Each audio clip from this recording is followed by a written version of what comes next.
standing by.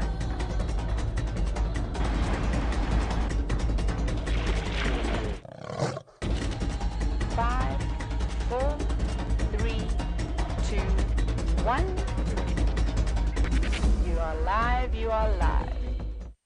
Good afternoon and welcome to the Sunset Safari, another glorious day in Africa.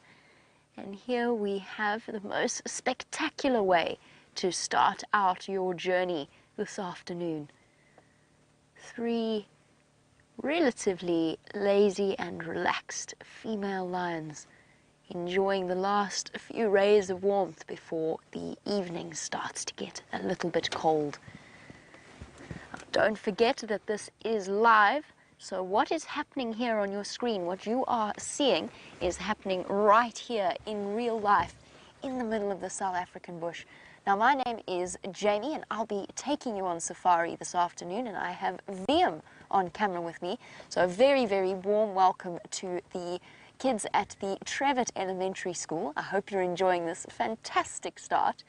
Now, because it's happening right here in Africa, what that means is that you guys can actually ask us questions about the amazing things that you're seeing on the screen right now.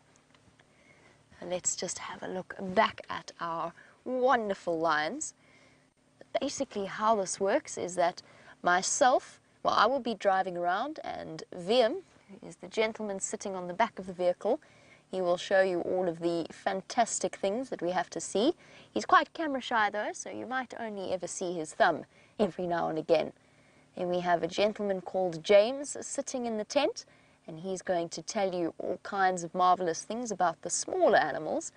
And we also have Steph and his cameraman Brian, who will be conducting a bushwalk. What an absolutely incredible way to start off this afternoon safari. Now, it's winter here and we are in South Africa, a place called Djuma Arathusa and Cheetah Plains Game Reserves in the Sabi Sands, which falls under the Greater Kruger National Park area, all in the top northeastern corner of South Africa. Ooh. Everybody heads up. And this is what lions do for a very, very large portion of their day, is spend some time in the sun or in the shade, just relaxing and pretty much asleep, although I think that these 3 girls are actually getting quite hot. They're all lying on top of each other. They are all family members. So lionesses in a pride, the females will either be mothers, daughters, cousins, aunts, but they will all be connected in some way. This morning, these lovely ladies gave us a little bit of a runaround, appearing where we couldn't see them and then disappearing before we could get to them. I'm really glad that they've decided to come out and play. These lionesses we call the Nkuhuma Pride. Usually there's 5 of them. 2 of them are missing. One, I think, is busy with her cubs off away from the rest of the pride, because when a lioness has new babies, she actually goes into hiding for a while. She'll go and find a nice safe spot where she can keep the cubs away from the rest of the lions and away from any of the other dangers that they might face. And it's only when they're 6 weeks old and kind of able to stumble about that she'll bring them out to meet the rest of their family. I think one of these females has also got babies with her. I haven't had a chance to have a close enough look at her, but you never know. It would be a bit early for them to be out away from the den, but you never know, so we're going to be really careful when we position around here, because there's always that possibility that there's a little cub hiding away. And hello to Alexander. You were wondering about how much a lion can sleep.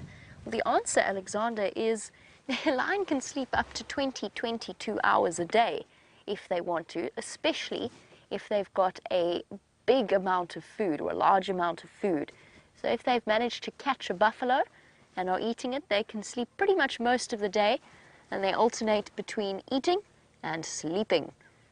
And that kind of gives people the impression of a lazy lion, That's not really the case, because they've got a lot to do and they expend a lot of energy when they do move. And these ladies in particular often move about in really large areas, so they cover enormous distances throughout the night. Alexander, you were wondering about elephants. Elephants, in contrast, hardly sleep that much at all, and if they do, it's kind of in little bits and pieces. They will go and they'll feed for a little bit, then they'll go and doze maybe for 5-10 minutes. The baby elephants will sleep for much, much longer, so they'll go find a nice shady spot and actually lie down and go to sleep. But the best time to see animals is first thing in the morning or as it starts to get dark. So this morning we went out really, really early. At 4:30 in the morning we were driving around looking for the different animals. It was freezing cold for us, very, very chilly in winter, but it was a magical experience because that's one of the best times to be in the bush. And since they have all flopped down, I am thinking about repositioning. So I think about going around to get you a different view. But before we do, Emma, you were wondering about how long a lion will live. It depends on if they're a male or a female, Emma. So the females live for slightly longer than the males, and that's because the males actually have a really tough life. They have to constantly defend the territory and the different females that they control over a period of time. And that means often they don't live past 10 or 11 years old. That's the sort of average life expectancy.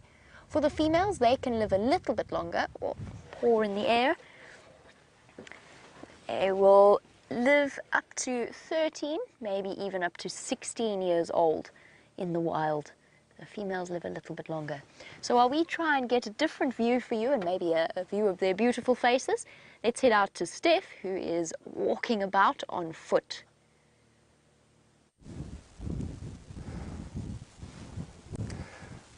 Well, welcome to the bushwalk this afternoon with myself. Steph Bryan's on camera, and right off the bat, it's quite dangerous here by us in actual fact.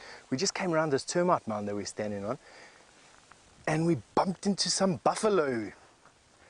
Now, buffalo, as you may or may not know, are part of the Big Five. And the Big Five are the 5 most dangerous animals to be on foot with. And of course, the bushwalk, that's what it does, it's on foot.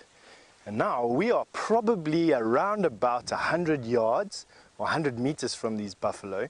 And what we're not going to try and do is make them feel like they are scared of us. We're going to try our very, very best to try and make sure that they are as comfortable as possible. And the reason why we're doing that is because the way to stay alive out here in the bush is to respect things that are bigger than you. So they have just stopped at the moment, and they're basically just looking to see what we're going to do. And we've come into the open and we're showing them when we're here, and we've given them a hello. And now, before tensions increase, what we're going to do is move across the wind. At the moment, I just need to check the wind. I do that using an ash bag. So what I don't want to do is let our wind blow onto them. It'll make them very nervous. So as you can see, little puffs of ash coming out of our ash bag, going from right to left, and we're going to make sure that our wind doesn't blow onto those buffalo. And we're going to be quite careful. We're going to stay in the open. And what I'm looking for is any signs that they're getting angry. Now, Justin, you want to know if there are any animals that we can get close to here and pet. Justin, I think almost the insects are, and perhaps some of the lizards here, and maybe a snake or two you can get close to and pet, but nothing out here is tamed. Nothing out here has really been in contact with humans ever. And so we try not to touch things out here. What we try and do is make sure that we just observe. We don't want to go, what we don't want to do is make animals behave any differently because we're here. We're basically in their home, and what we want to do is make sure that we observe them, but we don't disturb them in any way. That's what we're trying to do. If we disturb an animal, I almost take it as a personal insult to that animal. We try our best not to disturb them, which is why these buffalo that we've got over here, as you can see, they're not angry with us. They, I think, want to get to a pan that's close by. A pan is a place where there's some water. They're not angry with us. They just stopped to see what we are doing. Now we're out of their way and they're carrying on walking. we're quite safe for the moment. I think what we need to do is just carry on walking a little bit more sideways. So Mia wants to know how long a buffalo's horns are. Mia, a buffalo's horns from tip to tip that you're watching over there are probably about this far apart. About this far apart, Mia. It's about 3 to 4 feet of buffalo horn between the tip of one horn and the tip of another. That's how big they are. They're really, really big. They're not as big as a North American bison though. By about 400 pounds, your bison are actually bigger, believe it or not, than our Cape buffalo. I just want to be walking with them. What I'm trying to do is aim for another termite mound here. It's going to give us a little bit of height, and that's good when you've got buffalo close by. And have a little bit of height, and the reason for that is that buffalo are a bit more scared of you when you're taller. But it looks like these buffalo are actually just moving right where we were standing. We've given them the open pathway, and they're now moving on. As you can see, they don't even look at us anymore. And that for me is 100% in terms of scoring. We haven't changed the way that they're behaving, and they're carrying on to their pan, and we're nice and safe. So what we're going to do is, while myself and Brian find another interesting thing to show you, is we're going to send you over to James, who's in the tent.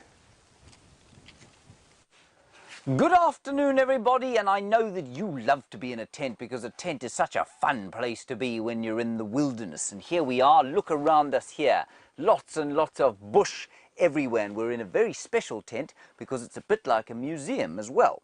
And here we have a lion's skull. Now, you saw those lions asleep there. They're all female lions, of course, but this is a big male lion. Look how big his head is in comparison with mine. Now, I've got a head a bit bigger than yours, but not quite as big as Steph's, but it's still much bigger than Steph's even. And the two things I want you to do is notice how huge his teeth are. Can you see that? Enormous teeth. And he didn't go to the dentist, this fellow. You see that? His teeth cracked, and that's because he was very old when he died, and he didn't have a very good dentist. And then the other thing I want you to do is look at this particular piece of the skull over here. Okay? Now, I'm going to put it down on the desk, and what I want everybody to do is the following, please. So, have a look at my face, and what we're going to do is I want you to take your hands like this, and I want you to touch your head above your ears, okay? Can you do that? Right, now chew up and down. And you feel that? And you feel the muscles here. Now, on you, those muscles are not so very big, but on the lion, look at the muscles. These muscles that you can feel there, those little pieces of muscle in the top of your head, that's where these muscles attach on the lion, and they're much bigger. And that's because the lion has a very powerful jaw indeed, and he can snap shut like that. And that's why a lion has got such a powerful jaw, and our jaws are not nearly as powerful as a lion's. And let's go and have a look now and see if you can figure out where this skull would fit in those lions with Jamie. Well, I hear that you've been looking at what a lion's skull looks like, and here you have a really good view of a lioness's head, and in this case, have a look at what she's using as her pillow. What do you suppose that might be? We were speaking about elephants earlier. Well, this lioness has decided that the most comfortable spot to put her head is to rest it on a pile of elephant dung. I suppose it's nice and soft, and apparently makes a really good pillow for her. Doesn't she just look so terribly content? And Shonari, on the subject of animals and their feces, you want to know if I've ever stepped in scat. So predator scat is particularly bad smelling, and for lions, they definitely have the worst smelling scat of any of the predators. And the answer is, I'm ashamed to say, yes, I have stepped in it, and the smell stays with you for days and days and days, no matter what you do to your shoe. I've put bicarb next to it, I've tried scrubbing it, nothing goes away. But I'll tell you what I've done more often than I've stepped in lion scat or leopard scat or any of those sorts of things. I've driven through it a lot. And that's because, particularly when the lions have a kill, for example, and they've been there for the last 3 days eating, they tend to get a bit lazy and they don't walk very far away to defecate. What that means is if you're not careful, it's basically like trying to navigate around different piles of scat and trying to avoid them, and sometimes it just goes very wrong and it starts to smell terrible from one of your wheels. And actually that has quite a serious effect, because after that, if you approach other animals and they smell the smell of lion, they start to get really nervous and they think that there's a lion hiding somewhere there attempting to hunt them. I try and avoid lion scat whenever I can. Sometimes it happens. And then, of course, the poor cameramen sitting on the back have to deal with the smell. And I found the best way of dealing with it is to actually try and drive through the thickest sand that I can find. Although they're fast asleep, the ears are constantly busy. And all 3 of them, you can see their ears twitching automatically, and that's because they are surrounded by flies, constantly plaguing them.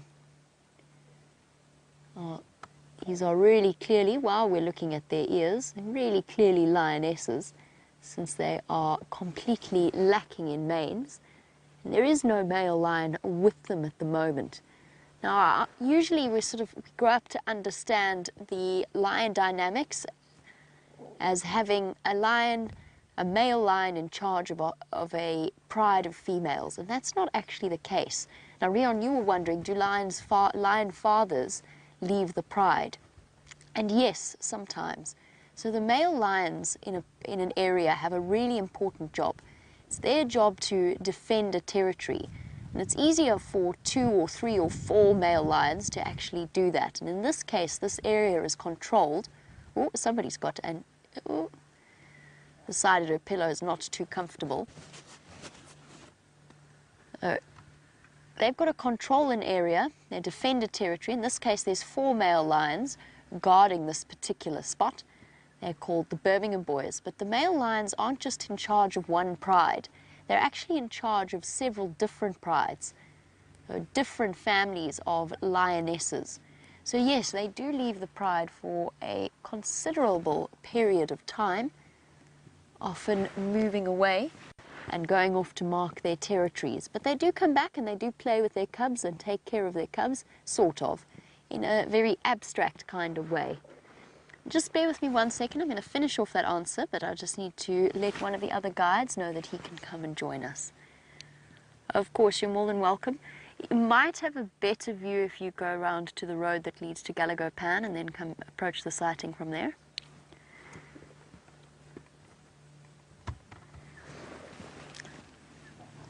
So a male lion's job, once he is kicked out of his pride at around 3 or 4 years old, is to hide away from other males, get nice and big and strong, and then try and establish a territory for himself where he can have cubs. And male lions often only have a couple of chances to raise cubs before another set of males decides to come in and join them, or to come in and chase them away and start mating with those females and being in control of that territory and that lion pride.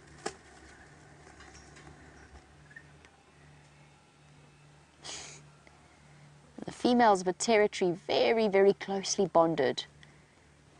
They're each other's best friends. So Hayden and Breon, you were wondering about the twitchy ears of the lions. And you were wondering what is the problem. Well, it's the flies. It's the flies that are fluttering all about their ears and catching or at least settling on the fine, fine hairs. Oh, sorry, it was Caden that was asking about the ears twitching. And sometimes if you look closely, you might even see their tails twitch as well. That's just because they're being annoyed by the flies. Look how comfortable they look. A lioness doesn't really have a sense of personal space. They like to lie right on top of each other. Since our lions are feeling particularly sleepy, let's go back on foot and follow Steph through the bush. So you're coming from Sleepy Cats, are you, from there to see what we are up to? We're actually just trying to find a snake, and I know that a snake is in this area because a snake has left a snake track here for us to have a look at. Have a look at this. This is a snake track. You can see the way that it's flattened the sand here. Have a look at that. Sinewy motion. That's how the snake has moved. Now I can tell a few things about this particular snake track. I can tell you that this snake is a diurnal snake, which means it's a snake that is active in the daytime. And I can tell you that the snake is this wide, and it's about as wide as my thumbnail, which is probably 2 of your little fingers together. So if you put your 2 fingers together like that, that is how wide this particular snake is. So about that fat. And I can also tell you that he was going in this direction. And I know that because have a look at how he's pushed the sand here.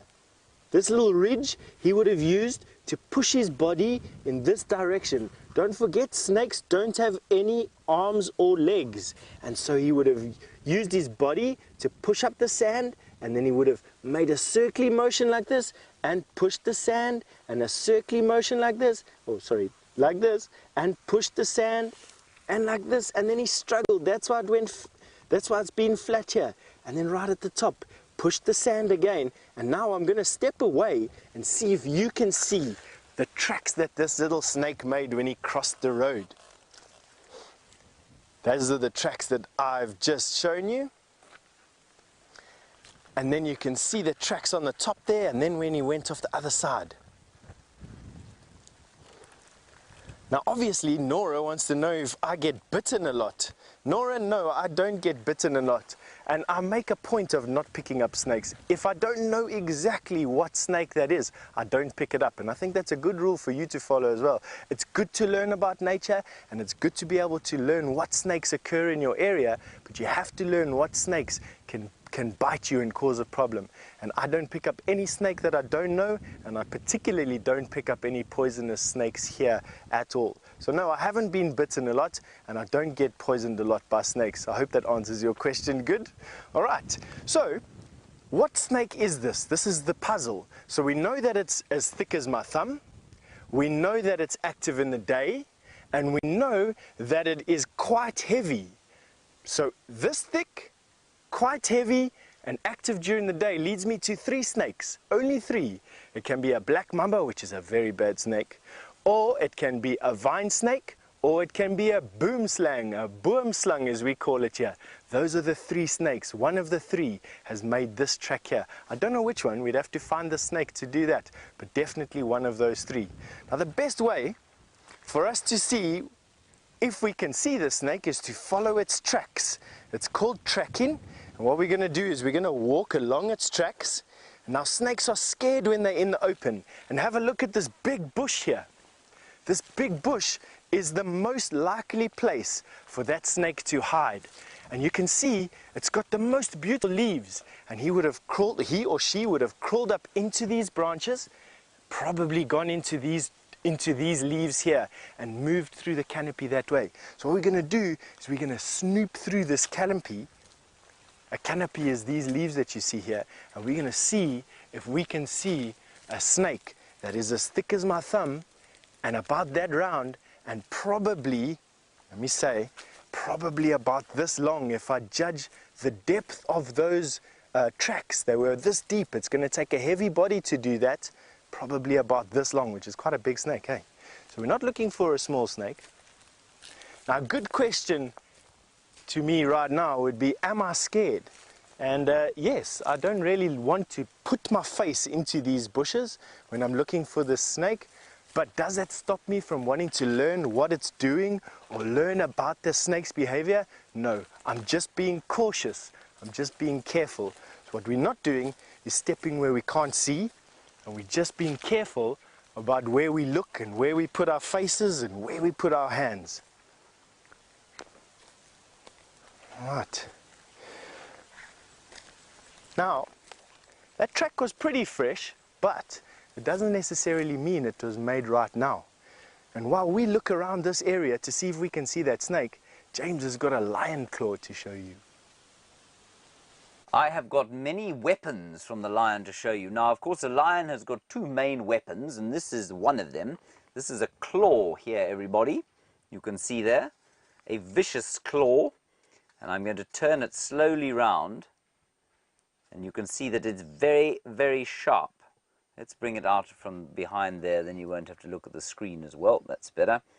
Look at that. Now, I'm sure many of you have got house cats at home, and you know how they sharpen their claws on your furniture, and your mother gets very cross with them, I'm sure. Well, a lion does the same on a tree. So it will come and scratch these sharp claws against a tree. And it's very sore, I have to tell you. See how deep it is. I will try, I'm not going to push it all the way, and then that would be too sore. So that's the one weapon. And then the next weapon is this. Now this is a big tooth, of course, that comes out of a lion. And you know, if you open your mouth, okay, now I want you to tap the two front teeth here. Okay, it's not those two. Then the next two, not those two. It's these ones. You see that sharp tooth that you've got in the middle of your teeth there? That one there? That's the same. It's called a canine. And this is a lion's canine. So much, much longer than our canines. And all of the carnivores, you know, have got much longer canines than we do as human beings. And those are the two main weapons that a lion will use in order to catch its prey. Now, of course, the other weapons that it uses are great speed. So they're very fast. They're able to catch their prey, and they stalk them through the thick bush. So you saw Steph walking through the bush there. Well, Steph is trying to be as quiet as possible, but the lion is much, much, much quieter. Now, before you go back to the lions, I'm going to show you another kind of skull, and this is the skull of a black-backed jackal. Now, you all know what a coyote is, don't you? This is the same sort of skull as a coyote. Now, you can see that it's got very similar kinds of teeth to the lion, just much, much smaller. Okay, so all of the carnivores, all of the animals that eat meat are closely related to each other, and you can tell that from the way that their teeth are put into their heads, basically. Let's go back to the lions live. They're fast asleep, I can see, so let's go back to Jamie and find out what she's seen. They are indeed fast asleep, but you have seen now what the teeth of a lion looks like, and you've seen what their fierce claws look like. So although they just look like sleeping kitty cats, it's important to remember that they are fierce and very effective predators. So Jaden, you were wondering whether or not they kill every day. And the answer is no, usually not. It depends though on how big the animal is that they've managed to kill and how many lions are there when the kill is made. So generally, a lioness will eat once every 3 to 4 days, or make a kill every 3 to 4 days. They will then gorge themselves, so they eat as much as possible before leaving the kill behind. And then it takes them 2 or 3 days to digest that meal properly before they get hungry once again and it's time to go hunting. But lionesses are opportunists, and lionesses, as you may well know, are very, very effective hunters. They don't overheat as quickly as the males do, which means that they've got a reputation for doing more hunting than the males do. That doesn't mean that the males can't hunt. It just means that it's the females that often do the hunting, and then the males will come along and share the kill with them. And by share, I mean the male lion very often takes most of it away from the lionesses. That's the average, but if a warthog or an antelope of some kind accidentally walked through here and didn't realize that the lions were lying in the grass, the lionesses would actually hunt it, even though they have relatively full bellies. And there you have one of their other incredible weapons in their arsenal. They are so camouflaged, that golden color, hiding them perfectly in this winter grass. The only reason I spotted them was because the sun is lighting up their slightly lighter colored bellies. But an antelope could wander across from behind that termite mound and accidentally bump into the lions. And Kira, you're wondering, have I ever seen an animal snacking on another animal before, or a lion snacking on another animal? We probably see that, I would say, at least once a week, or maybe once every 2 weeks if it's been very quiet. But we often see them. So yesterday there were lions munching on a buffalo not too far away from here. So we do see it relatively regularly because there's a couple of different prides of lions that we have a chance to see. Well, an incredible way to start your safari. You've seen Africa's biggest predator. Now let's go and see the world's largest mammal.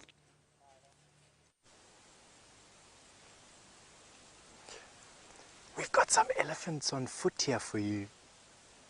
Now, elephants on foot are even more dangerous than buffalo on foot. Today is just one of those days that we've got all these things for you. But they're over my shoulder. They're just eating in the bushes behind us. Now with elephant, especially elephant in a herd like this is, you've always got to be careful about where you're standing. And right where we are now, there's not too many big termite mounds. So you always got to check the wind. Now, the wind is moving across, so it's not blowing our smell onto the elephants, which is good. It's also quite gusty, and there's a lot of leaves around, which is masking my speaking, and that's why they're still busy eating. You can see their trunks above the bushes. They're busy having a late lunch, a tea for lack of a better word. There you got to see one there. Now I'm whispering because there's a tiny baby there. And that mommy elephant is going to be very protective over that baby. And why are they scared of people on foot? It's a very good question. They're scared of people on foot because people on foot have been hunting them for their tusks for thousands and thousands of years. An elephant have got a natural fear for people on foot because they all think that everyone on foot hunts them for their teeth. Of course, we don't hunt them for their teeth, but these elephants don't really know that. It's almost a fear. It's a fear the same as what you are scared of a bear or you are scared of a mountain lion. The same fear that you have is the fear that they have for people.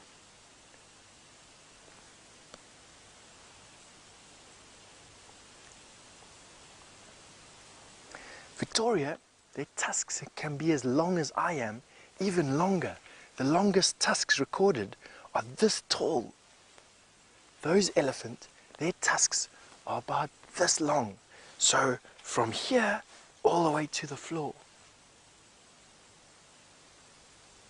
Now all I've got is the bums of those elephants. They're busy feeding on top of that termite mound there. And remember what I said about respect?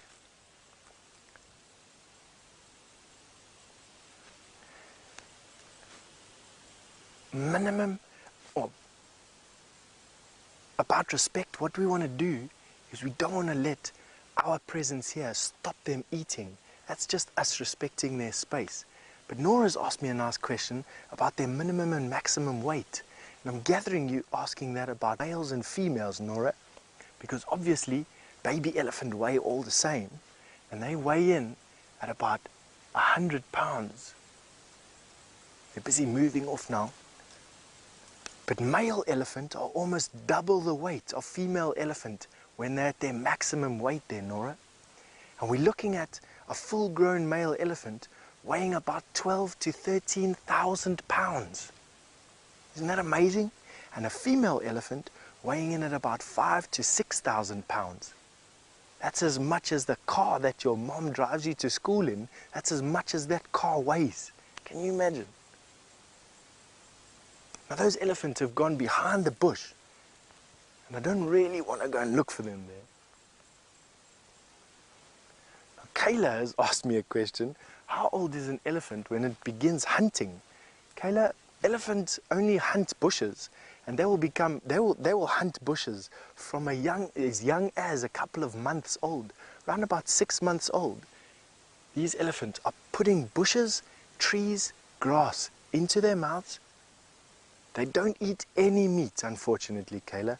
When I say that elephants are dangerous to us, it's not because they want to eat us like a bear or a crocodile.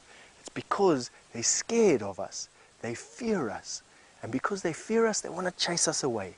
And that's what makes them so dangerous, not because they want to eat us. So they are called herbivores.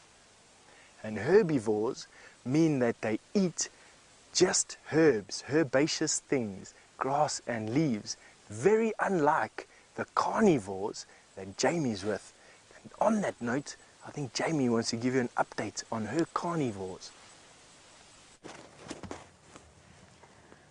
As you can see, the sleepy lions have not really moved apart from one of the older females that is lying at the back with her feet straight up in the air, her front legs tucked up against her chest. They look so sweet when they're like this, cute and cuddly.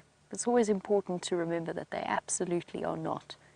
These are totally wild animals.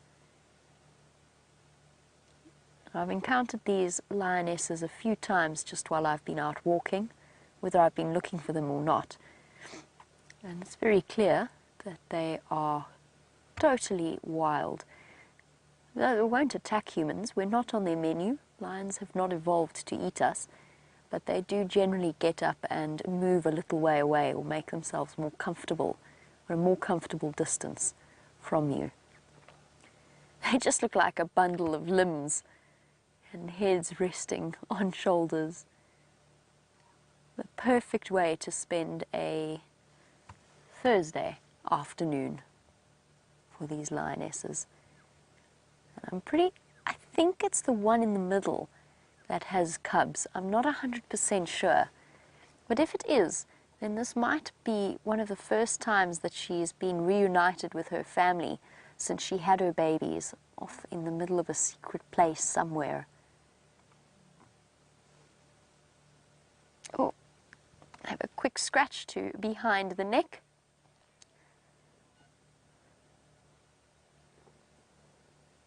It's time for us, very sadly, to say goodbye to Trevitt Elementary School. I'm so glad that you all could join us, and I'm so glad that we got to share this experience with you. I hope that you enjoy the rest of your school day further, and that we get to see you on safari once again in the future. Bye-bye, and have a wonderful day. Oh, that sun is very bright. I'm going to speak to you guys like this. I'm positively blind. But continuing for our regular viewers, welcome to our sunset safari. I can't look at you anymore. There we go. Let me find it. There we go. Thank you, Viam. Viam's trying to shade my face for me. I'm going to just keep trying to follow the camera. For those of you who are joining us for the first time, we were just conducting a drive for some kids as well as you guys, but geared towards and sort of talking towards 9 to 10-year-olds in the States. So if you are joining us for the first time, this is live, and you can also send through your questions on #SafariLive on Twitter, or you can email through to questions@wildearth.tv. And what a wonderful way to start. I was sort of driving out, anticipating a serious search operation in order to find the 2 lionesses that Viam and Brent had this morning. That gave us, as I said, quite the runaround in circles trying to find them. I must have missed them by minutes when they walked across Mvubu Road. Anyway, here you are, and as you can see, a mystery lioness has joined them. I don't know where she came from, but she's here now. Oh, and there we go. Come on, girl. I keep waiting for this lioness in the middle to show us her belly. because I'm not 100% sure. And Carla, I'm with you totally. You're saying that you can't wait for them to bring the cubs out to meet the pride. And I promise you, I can safely say that for each and every single person in the Wild Earth team, we strongly agree. We are exceptionally excited. Now, for me personally, I saw the Styx cubs the other day, or at least a Styx cub, at quite a distance. And the Styx cubs were around when I very first started working here a year ago. Personally, I've just spent a lot more time with the Nkuhumas. So to have time with them and to see their babies for the first time after witnessing all of the turmoil that they went through over the last few months, I'm exceptionally excited to see the confirmation that the cubs are, that peace has finally settled for now, and that the Birmingham boys have secured the area and started to pass on their genetic line. And they're certainly, looking at them, they certainly look exceptionally comfortable. It's amber eyes at the back, and then the other two. Now, I'm sure you're all exceptionally excited to see James in the tent, and I'm not planning on going anywhere anytime soon. Why don't you go and have a tour of the tent, and then we'll be back with these lions a little bit later. Hello everybody, we're just trying to sort things out in the tent. Now what I thought I would do is show you around here and see what's going on. Now of course I'm not alone in here. On camera today we have the not insubstantial form of Gert, who's come in. He was on drive with us yesterday and he's come to help us out with some of the filming, possibly some editing at some stage. Let's start at the desk. Now this is my control console, of course. I can see what's going on. I can see that Jamie's fast asleep on her vehicle. Steph is knocking about. He's just hidden from the camera, of course, now because I think he's probably also snoozing on a termite mound. I can see exactly what's going there. Jamie's now waving. Of course, she's woken up.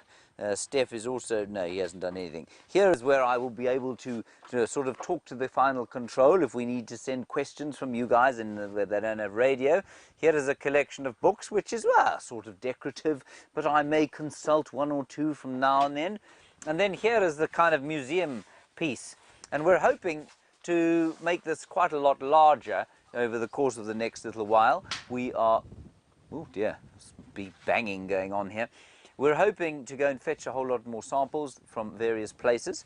And now let me move my chair out of the way and show you what Jeandre's been doing. The first thing, of course, we need to show you about Jeandre is his disgusting foot. Jeandre, show us your foot. No, James. Jeandre, show us your foot. Come on. There it is. Look what happened to him, everybody. He stood on a nail. And he's now probably going to lose that foot. It's full of disgusting pus. Yes. And it really is quite foul. He niffs awfully. Right? But Jeandre is hard at work here. And up here we have the lighting system going up. There's a network of things in the roof. And that's being done by the string wrangler here, Chelsea Green of Washington. Say hello, Chelsea. Hello. There we go. From Vermont. Sorry, not Washington at all. Anyway, we'll get that straight. And of course, let us not forget the inimitable Eugene Bass, who has been plugging things in and unplugging them and driving about and doing all sorts of valuable things throughout the course of the afternoon. Hopefully, on this desk here, where Jeandre is fouling the atmosphere with his pustular foot, we will have a we will have Connor. Unfortunately with a shirt on, of course. He is built like a donut, but he will be fully clothed and hopefully flying a drone. We're not sure if that's going to happen yet, but with any luck that will be the case. So that's what's going to happen. And I mean, we're in the tent, of course, mainly for the TV shows so that we can have lots of snappy feeds going to and from, and we'll see what happens. So we'll find you one or two interesting things to show you during the course of the afternoon. But while we're doing that, let's head back across to somebody actually in the wild, Mr. Stefan the Mystic Boer. You've been having a sneak preview at what I'd like to show you next. And what I'd like to show you next is this fantastic example of a tambweti tree. That is about as majestic a tambweti tree as you get. And I just want to give you some perspective as to how big this Tamboti tree actually is by going to go and stand next to it and give you an idea of how thick it is. I mean, they very rarely get this thick. The reason why it's growing so well here is two things. One is it's growing on a drainage line, lots of good water. And secondly, it's growing on top of a termite mound, lots of good nutrients. Termites are constantly fertilizing the soil with their fungus gardens and their manure, and it's made just for a fantastic garden for this tree basically to grow in. But have a look at this.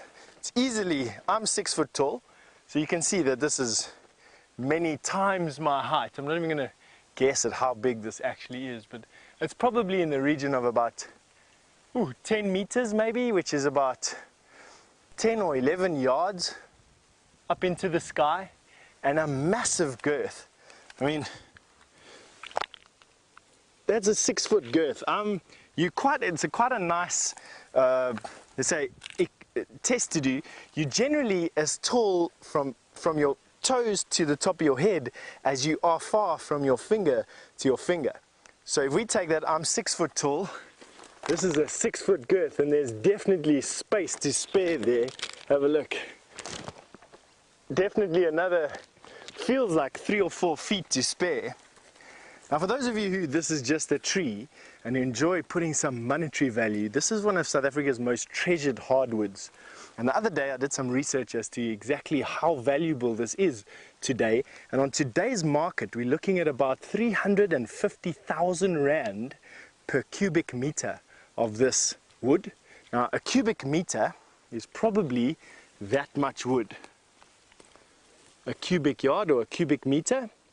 So this tree is worth probably in the region, we calculated quickly, just Brian and I, and it's like matchbox sort of calculations here, that it's between 3 and 4 million Rand worth of wood in this tree. Now, of course, we're not going to chop this tree down for its 3 or 4 million Rand, but it's nice to know that these granddaddy trees that have been growing here for so long still grow here. And I really don't like passing big old grandfather trees like this. This tree's probably been here for around about 600 or 700 years. That's how long it's taken to get to this size. So you're looking at a tree that was here before. Wow, go back in your own history and go and do a quick calculation as to what was happening in your country 600 or 700 years ago. That was when this tree pushed its first leaves above this termite mound. How fantastic is that? Tamboti tree. Right, now from one sedentary being to another, I doubt that those lions are moving just yet, but I know who's going to tell you about that. Jamie. Well, I can't say that they've moved terribly much, but I mean, you know, the definition of moving is relatively broad. They've done some twitching and some rolling, and paws have gone flying into the air at times, and I'm absolutely unequivocally not leaving until we have 100% certainty as to whether or not one of these lionesses has suckle marks. Just see every now and again clouds of flies being disturbed. And the lioness in the middle, the one that I suspect is the new mother, has the most fluttering about her, all across her belly and around her ears. She briefly rolled over earlier, but I got distracted by James in the tent and having to have a quick wave at all of you, watching us through the monitor.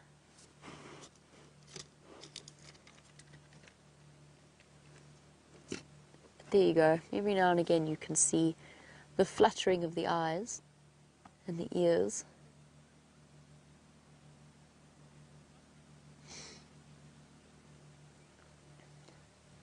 And Bobby, we spoke earlier with the kids about whether or not, or how you can tell the difference between a male and a female lion and their manes. And Bobby, you were wondering whether we have any maned males in this area. And Bobby's watching all the way in the savannah.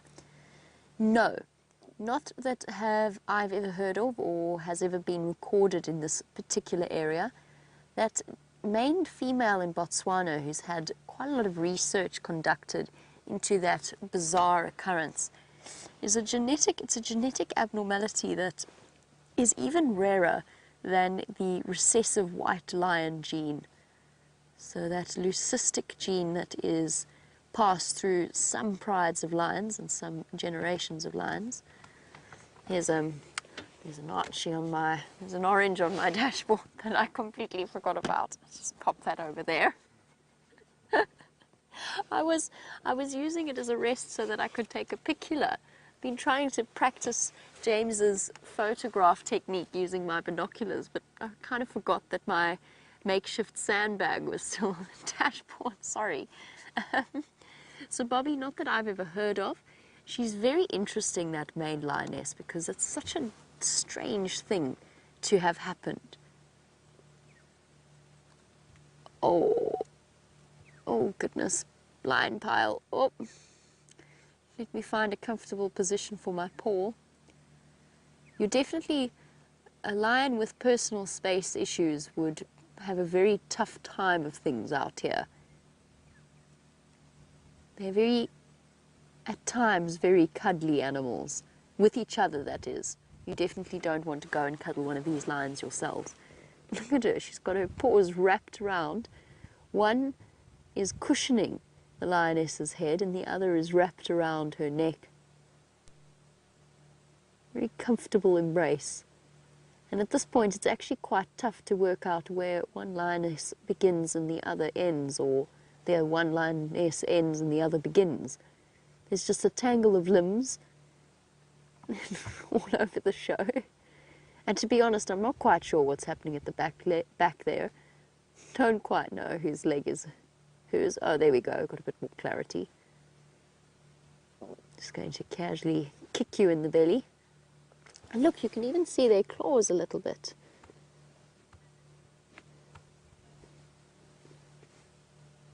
And just bear with me 1 second.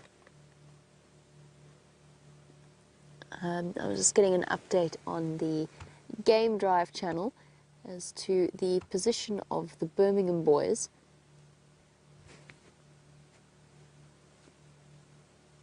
It seems as though 2 of them are on Torchwood and at least one in Buffelshoek.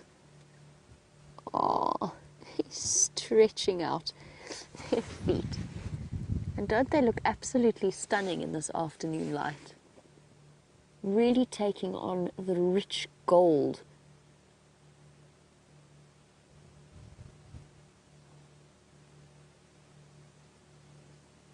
Now the flies are fluttering about them, but at the moment in this winter, we don't really have terribly many mosquitoes to plague us, for which I think we're all exceptionally grateful. And being out here, even though it's a bit chilly at times in winter, definitely has its perks. Plus we've been relatively fly-free for days, which is incredible, and I wish I could say the same for the lionesses. But on the subject of mosquitoes, we have a question about whether or not lions can get malaria like people. And Alan, you were wondering about whether or not they get malaria. No, girls. And certain animal species can get malaria, but it is not the same strain or cannot be passed from humans to animals or vice versa. So a lot of the primate species can get infected with the plasmids or the protists that are responsible for the malaria infection. Lions, as far as I know, are not one of the main carriers, and any circumstances of malaria would be exceptionally rare. In fact, to be honest, Alan, I'm not 100% sure that lions even can get malaria.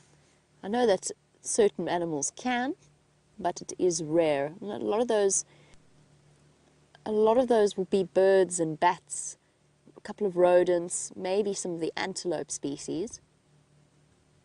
They might be able to be infected, but I'm not 100% sure about lions.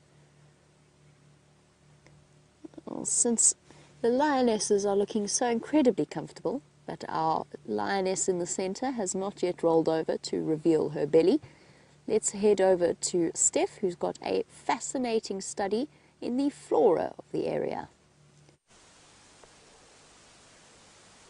Now, from one ambush predator to another, have a look at this minuscule little spider. this spider is obviously trying its best to look like the center of this flower. But what I actually want to show you is how tiny this little spider is. It's an ambush predator waiting in the middle of the flower, looking like a piece of pollen, which will then grab a fly or something coming down to pollinate it. But let me give you an idea of how small this thing actually is. That is my baby fingernail.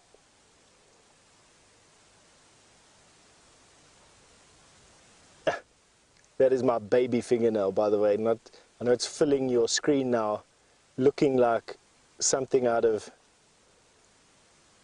Luckily I've cleaned my fingernails today, hey? But have a look at that tiny little spider. And that little spider has evolved the ability to know it needs to look like the middle of this flower. It's got this big abdomen at the back that's white. And then it's waiting there with its legs facing forward but down, all of them towards the end of the leaf, or end of the petal. And obviously as an insect comes in, it'll come in to suck the nectar in the flower, and this spider will lunge forward, grab it, stabbing into it with its fangs and envenomating it, and thereby immobilizing it. And in actual fact, you can see its legs are longest closest to its head, and that'll give me another indication that this little spider grabs those insects with its front feet and not really its back legs. So definitely a sedentary spider, not web living on these little flowers. What the spider actually is, I wouldn't have the faintest. Until this day, 17 years of walking through the bush, I've never even seen a spider like this before. And have a look at where we found this spider when we stand up now, to give an idea of what is around us. In this seemingly empty piece of bush is this one flower, and what we've done is we walked up to the flower to test ourselves what is on it, and on it is that tiny little spider that you can see over there. Isn't that amazing? Oh, hang on. Oh, my old knees and my old hips, everything creaking up. All right. And on that note, we're going to see you back to James while I stretch out. He's got some bugs at his tent. Oh. Now, everybody, over here, we try in the tent, of course, to link up with what you're seeing out in the wild. And Steph was showing you a Waltheria flower there, and there are a few butterflies left. It's a few straggling remainders of the summer that are still around. Now, I'd love to tell you that I'd caught this particular butterfly. I did not. Geraldine the cheesecake caught this fellow, and you're not going to get a great view, I don't think. Say when. Okay. How's that?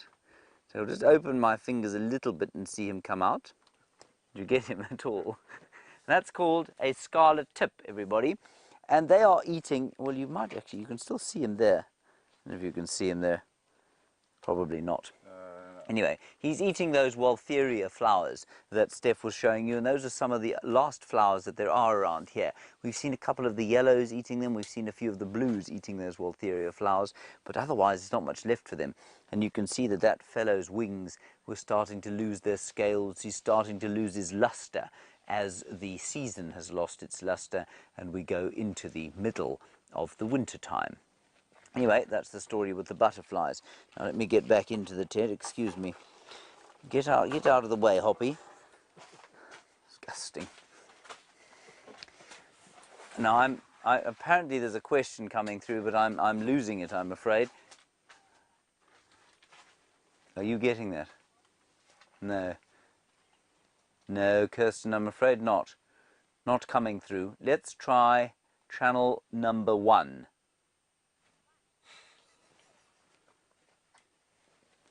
Channel 1. Yes, got you now. Walt R. Buck would like to know. No, not working. Oh, this is very awkward. Okay, right. Well, I'll just show you something else then. What have we got here? Oh, here's something really fascinating, actually. Come and have a look here. Kirsten will try and sort herself out. We are on 1, Kirsten, if you wish to speak with us. This is a hyena skull. And what I quite like about it is that it shows you, or we have the 2 or 3 first 2 or 3 first vertebra. Sorry, Kirsten.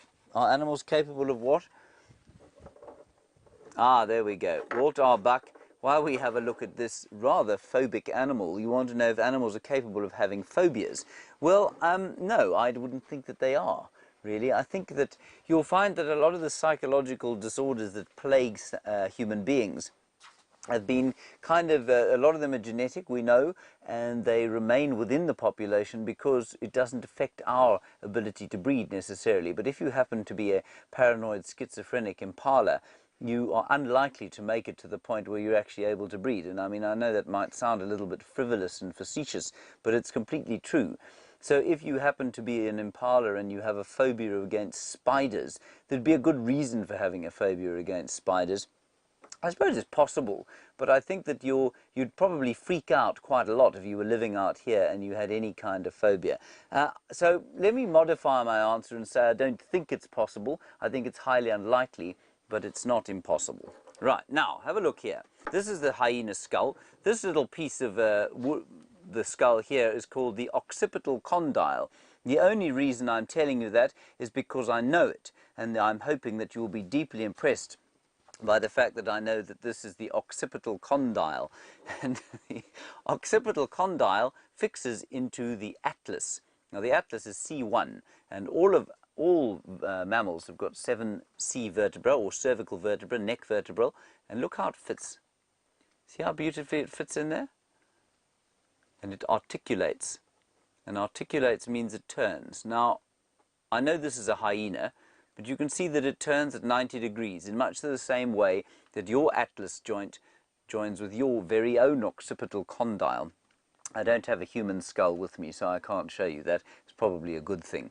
But on a giraffe, this joint bends 180 degrees. So instead of just those 90, it's able to go up another sort of 90.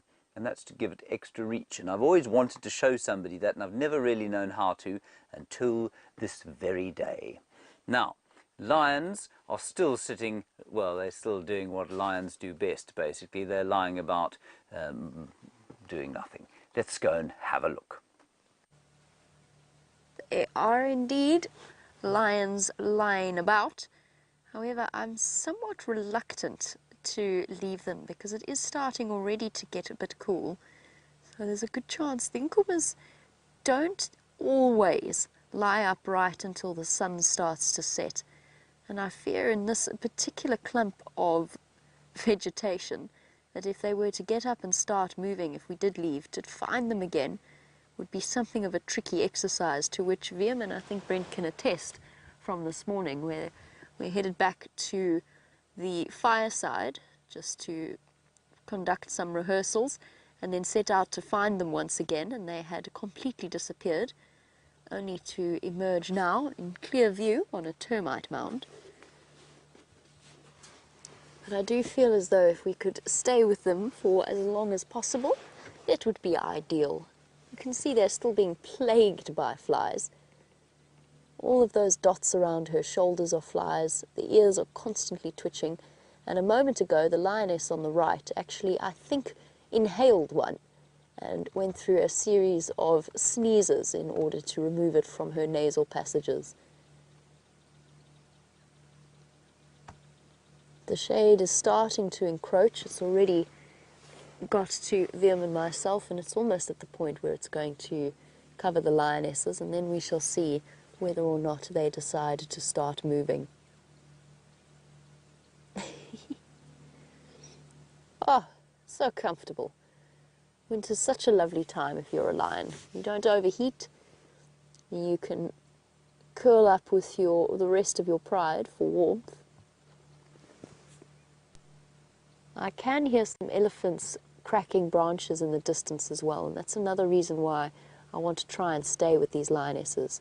Firstly, because an elephant-lion interaction is always extraordinary, and secondly, because there's a chance they could chase them, well, if we did decide to leave.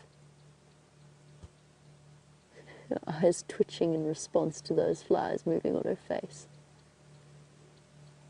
Shame. Not terribly comfortable.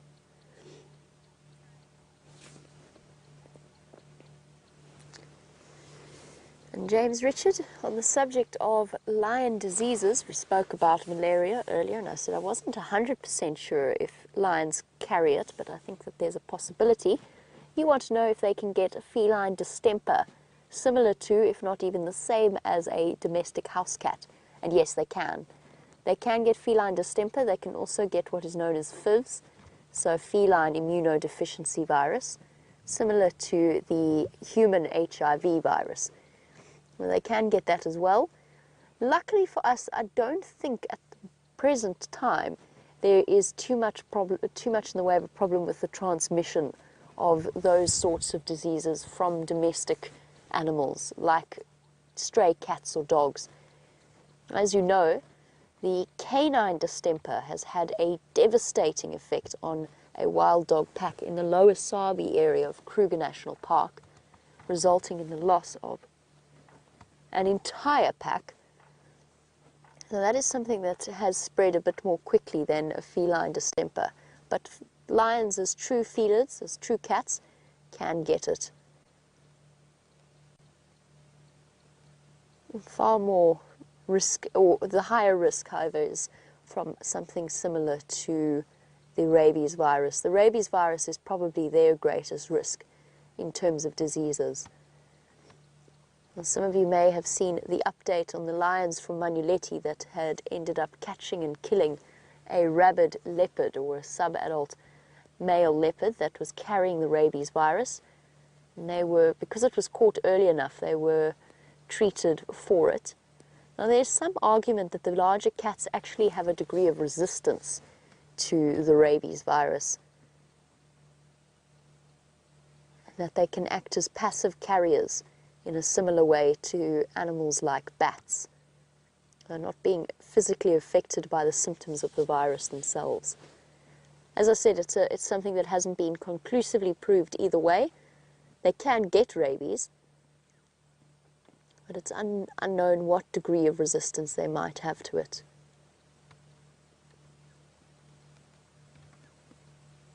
Did you ever see a more comfortable bundle of cats before?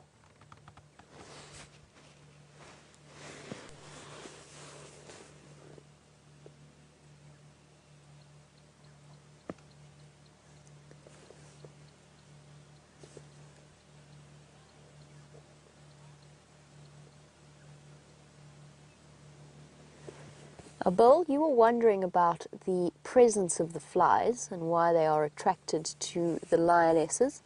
Well, it's because lions in general are, whilst they look incredibly clean and pleasant looking, are actually relatively parasite-ridden and actually quite smelly on closer inspection. There's lots of particles of dirt and bacteria and places, things that the flies are more than happy to come and settle on. Just look at that. And teeming with these little flies. There's also the possibility of moisture coming from the lions themselves, which the flies want to enjoy, especially at this dry time of year where there's very, very little moisture out in the air. And that is one of the big reasons. It's a reason that Leo and myself are particularly grateful for, because the flies haven't yet discovered us in any way, which is unusual. In summer we would be teeming with them, but at the moment we've been granted a degree of reprieve. You're also wondering why it is that lions can eat raw meat and human beings can't.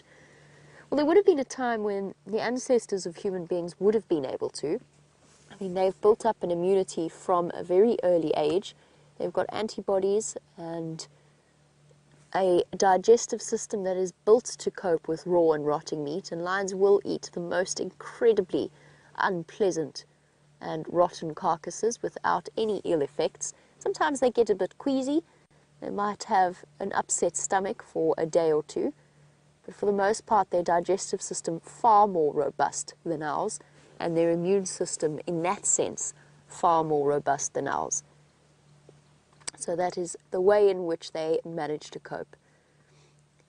While we wait for our lioness in eager anticipation to roll over and show us her belly, let's head back to Steph on foot. Now, from one incredibly dangerous feline to one incredibly dangerous spider, What you're having a look here, or at here, is one of South Africa's most dangerous animals or organisms. This is a violin spider. This is a female violin spider, and we've disturbed her in her nest. I was looking for any critter I could find, and we've picked up this stump. We've exposed her, and she's just standing basically in the sun trying to act invisible. But it gives us the most amazing chance to see one of South Africa's deadliest spiders just sitting quite still for us. They're nocturnal, they move around at night. She, in actual fact, moves a lot less than males do. She, in actual fact, lives right here. This is her home. And she's been here for a number of years. She's probably been here for a good 2 or 3 years. Now, spiders, when I say 2 or 3 years, it's not uncommon for spiders to live up to 35 years. Can you imagine? 25, 30, 35 years is quite common for spiders. I can see at least 3 or 4 of her exoskeletons here. And I know that then she's probably 3 or 4 years old, this spider. Isn't that amazing? Have a look at that. She's obviously not deadly in terms of jumping at my face, fastening her fangs into my throat and killing me on the spot. But you absolutely don't want to get bitten by this spider. This spider you do not play with. This spider has got a very virulent cytotoxin. Now what that means is that it breaks down the cell walls that make up your cells and basically leaks all the contents in the cell wall out. So she bites you. She's got such virulent toxin, meaning drop for drop, it's very potent, that all the soft tissue in your body starts to break down. Your lungs, your intestines, your tummy, you'll start bleeding into all your body cavities. I'm starting to make you scared, aren't I? I'm starting to make myself scared, in actual fact. But that's her. Now, what's quite amazing is, let me show you here, if Brian can come out quite slowly. Just want to show you how long she's been here. There was her first exoskeleton when she was a little spiderling, and she flew in here on a breeze, trailing some of her silk. She ate her first bugs in this home. She then got too big for it, and then went from there to this side. And then she went to there, and that was her third one before her current body size that she's got there now. Isn't that cool? So Bill in Vermont has asked what the biggest spider is that we get here. Bill, the biggest spider that we get here in terms of size is the golden brown baboon spider, which is the size of my hand. To give you an idea of how big the biggest spider is. I'll try to look for one of their nests. They're fairly common around here, but you don't see them too often. You've got to catch them in hot summer's nights. You can catch them, but as big as my hand, so like as big as my face basically. But look at what else is sharing this particular home with this violin spider. It's a crested locust trying its absolute best to try and stay hidden. Now have a look at this. That is the top of its head. There is the crest, and then its abdomen is over there. And look at the unbelievable camouflage on this particular grasshopper or locust. I mean, isn't that incredible? Without you knowing exactly what the shape is of these locusts, you wouldn't even be able to see that. And that is exactly what that locust is trying to do. The locust is trying to stay hidden during the day to get a bit of sleep. And at night time, I'm just trying to see if it's a male or female. It's a female. She hasn't got wings. The crested locust females don't have wings. What she'll come and do is she'll come out onto this log and she'll chirp away or sing away, and will attract a male to her.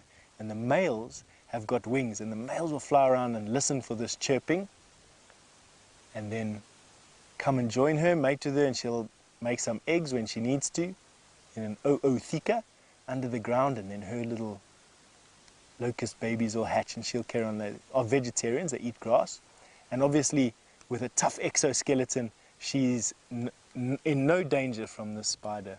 It's sharing her haunt today. I think on that note, let's cover everything up over here. Put them all back to sleep. Brian has been trying heroically not to get bitten by any other violin spider that's underneath here. Alright, And from one sleepy log to another sleeping log, those lions with Jamie are just waiting for you to go and have a look at them.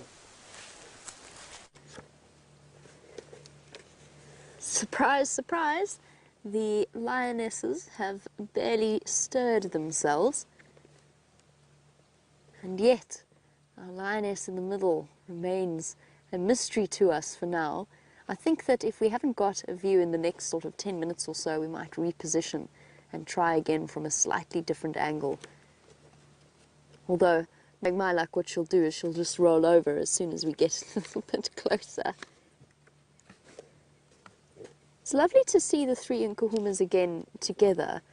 I'm just a little bit bemused as to what is happening with the other two. One makes total sense. If she's denning in Torchwood, then that is where she shall be. But the fifth lioness remains something of a mystery, and I don't know now. I'm sort of losing track as to whether we're seeing the same three as we've been seeing for the last month or so, if we're seeing a different three than we have seen. It's all getting a little bit confusing. I mean, Amber Eyes has been a relatively consistent sighting. We've had her with us plenty of times, and I think we've got the sub-adult with us as well. But I'm a little bit confused. I'm guessing one of them is off mating somewhere. I'm not 100% sure where, though, and she hasn't been located. Unless we have one extra denning female. We'll have to wait and see. I'm not 100% sure. It was only really two lionesses when we saw them before they started having their cubs that looked exceptionally pregnant.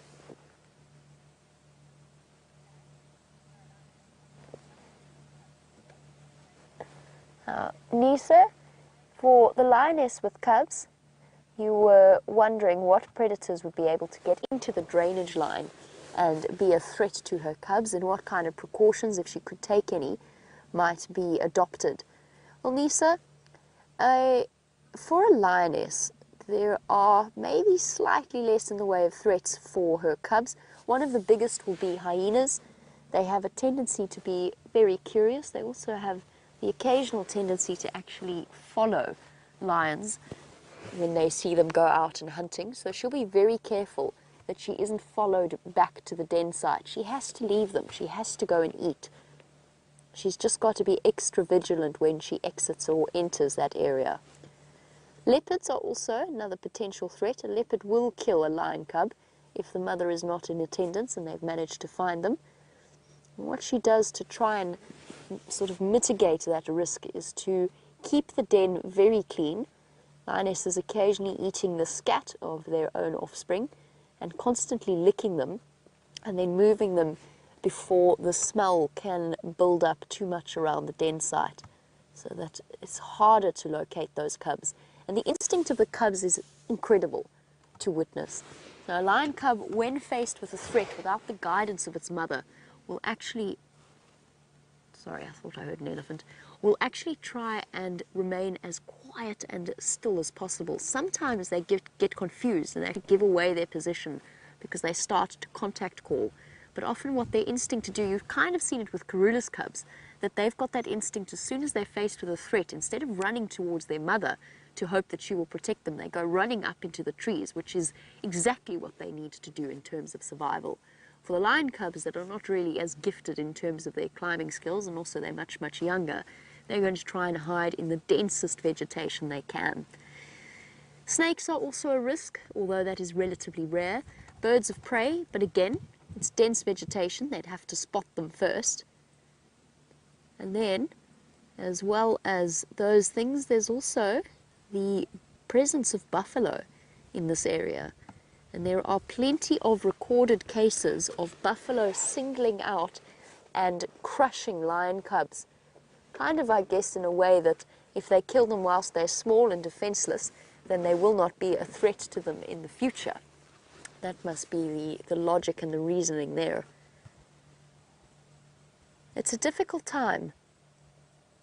And I just want to take out my earpiece for one moment because I'm trying to listen for alarm calls that I think I'm hearing. Just bear with me a second.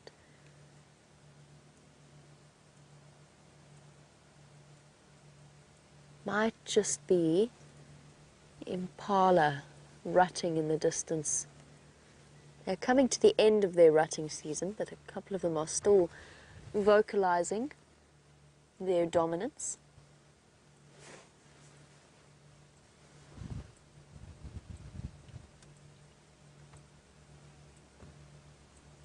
The lioness, her most difficult time will be to defend the cubs from an adult male lion. Now, these lionesses are fortunate in that the Birmingham Boys territory is relatively stable at present. They've found themselves a good spot, and they've also tried to establish themselves right in the centre, or at least have their den site right in the centre of the Birmingham Boys territory. If, for example, they'd decided to den around Arethusa, which is on the fringes of the Birmingham Boys... Oh, hold on. Can we see suckle marks? I'm going to keep looking. However, Steph has a snake for you, and I don't want to keep you in case it disappears, so go have a look at it. We found a little dead snake. I don't know what killed it, to be honest with you. It looks like it has been injured, except that it's quite hard to say. It's been dead for a couple of days. And I know that it is a Cape centipede eater from the fact that it's got this brownie coloured body, but that black head is a dead giveaway. And it's funny, but this year has been the first year that I've actually seen Cape centipede eaters. Myself and VM found one on walk the other day, and this is another one, albeit a dead one, but this is another one. Now, we had a cold snap here a couple of days ago, and I'm wondering if it isn't due to that cold snap that it died. Obviously, food hasn't been very plentiful this year. The insect load this year has been very, very poor, and therefore the predators on insects haven't been very numerous, and the predators on those predators haven't been particularly lucky with finding food. And I think a combination of a cold snap and a lack of decent food has led to the demise of this little snake. I don't think it was stepped on, it was underneath this log. It was fairly well protected. I think what it tried to do was get out of the cold, but not having enough food in its belly, definitely, I think, that's my opinion at least anyway, has led to the demise of this little snake. Now, a centipede eater, as its name implies, it hunts for centipedes underneath the logs. It's quite small. I'll put my finger there for a bit of reference. There's my hand. As you can see, and I don't have particularly big hands. Tiny little guy. He'd spend most of his day, I think they're diurnal snakes. I don't know too much about these snakes in actual fact, and this is the second time I've seen one, and I don't have too much to tell you about it, which shows me I'm being lazy. I'm not doing my homework when I get home. But what they do is they basically worm their way through nooks and crannies in bark and under bark and in bushes like this, looking for centipedes. They then strike the centipede. They do wrap up the centipede, they hold it tight, biting that centipede, injecting what for us is a very mild venom, but for the centipede obviously kills and incapacitates that centipede pretty quickly and then swallows that centipede whole. So do we want to get bitten by this little guy? No, not really. They can't really do anything to us. They're mildly venomous for us. I don't know what fang configuration it has. It might have a front fang or a back fang. One of the two.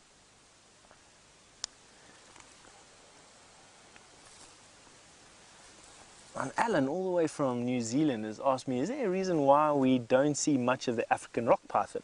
Alan, there are actually a lot of African rock pythons around here, but we really only see them at night in January to March and after rain. That is the only time we really get to see African rock python over here, unless you know where one is hibernating. Where one is wintering, it doesn't really hibernate here, but where they hibernate, for lack of a better word, in a hole in a tree or in a hole in the ground or in a cave, you don't really get to see them. We only really get to see them on hot summer nights, for us at least summer, January through to March. Quite a few of them here.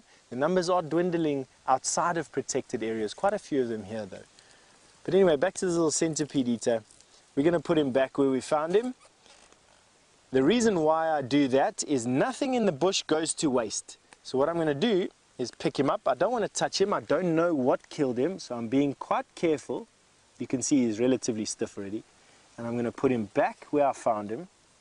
And why I'm doing that is that this centipede eater will become food for something else. And I want to make sure that we preserve him in the environment that we found him for that something else. And by something else, I mean a beetle, or could be a mouse, a shrew of some sort. I don't quite know what will come and eat him, but I want to preserve him so that whatever comes here can come and eat him, and obviously get that sustenance. Now, what I am forgetting is that James is in the tent and has access to all the resources that I need to answer the question for you. So hopefully he can answer the question that I couldn't about this little centipede eater. You're off to him.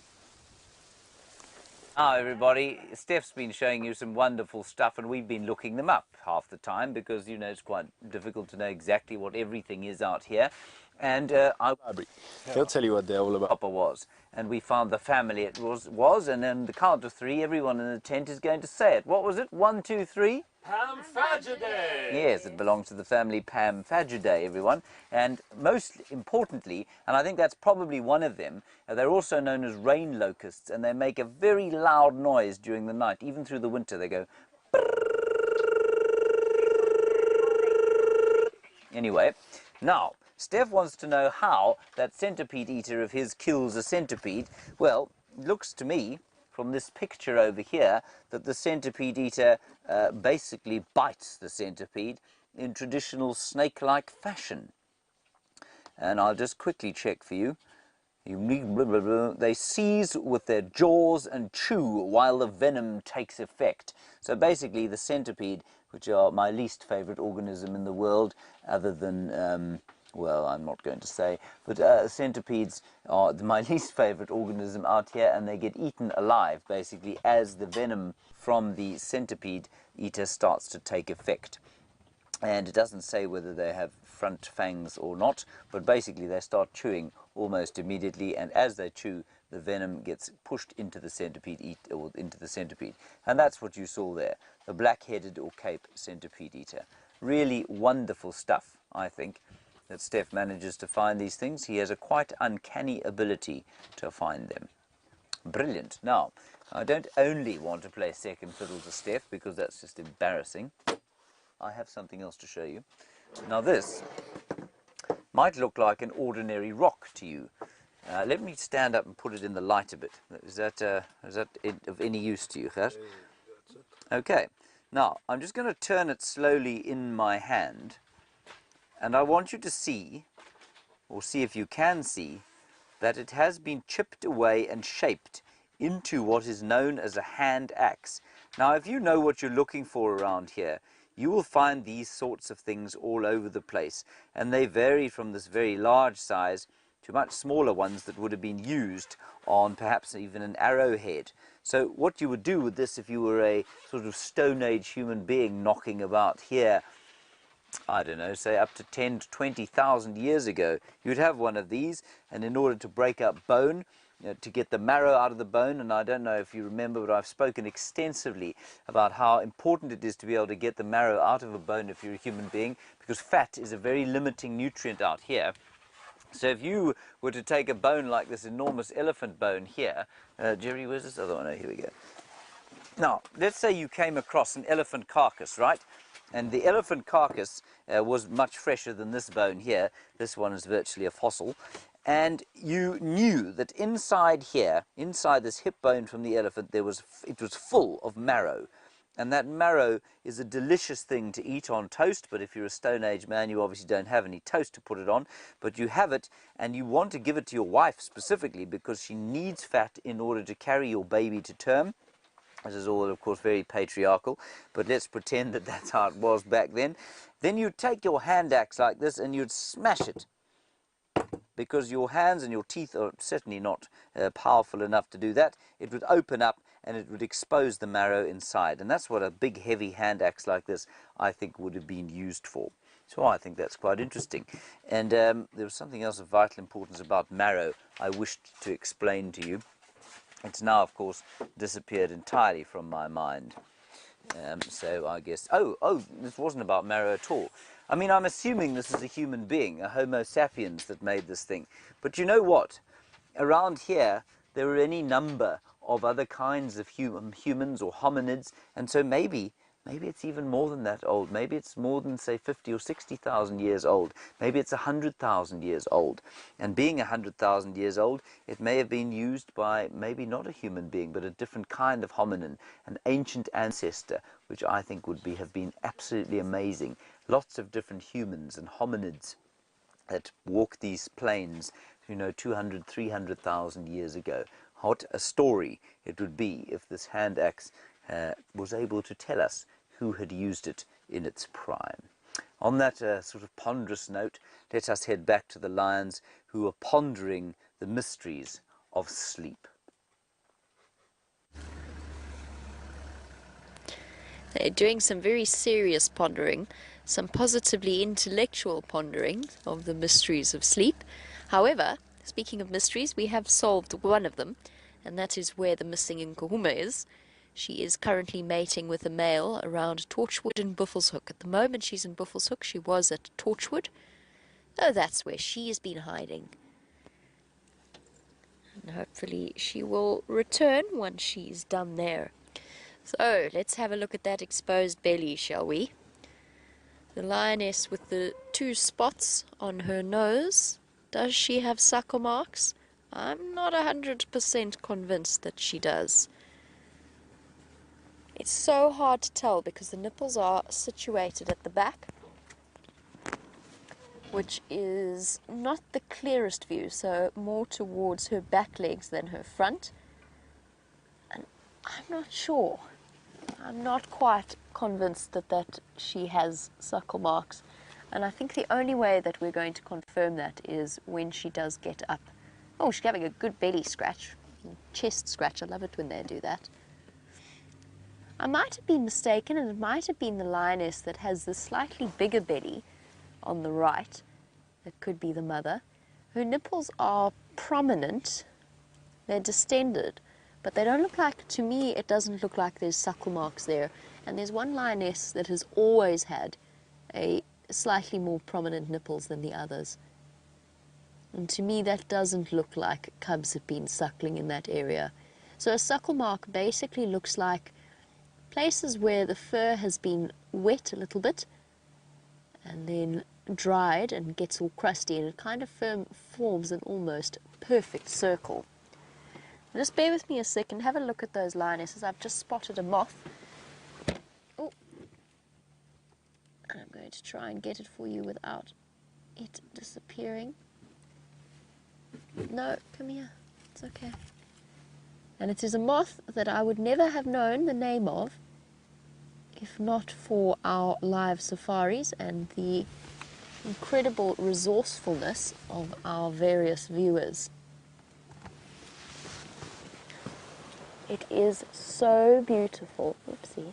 I'm afraid it's at the end of its life. It's still alive, but it had, oopsie, no, had collapsed at the bottom of the vehicle. There we go. Here we go. Isn't that just one of the most extraordinary looking moths you have ever seen in your entire life? Just look at those wings. And those patches here, if you look here, are actually transparent. Those patches, those almost eye-like structures on its wings. It is a moth, not a butterfly, for it rests with its wings open. However, it is a daytime moth with those bright colors. Now this is called, hold on a moment, and I have Georgianne in Illinois to thank for this. It is called a Bowers frother moth, is what it's called. Bowers frother moth. With that bright pink on the top of the back, and then the very clear black dots. And I mean, it is pink, it's neon pink, actually. Just too beautiful for words. Beautiful transparent dots on the wings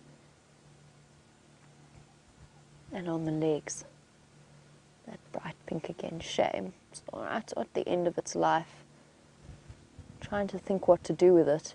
Don't really want to turf it out to the elements since it is so vulnerable as it is.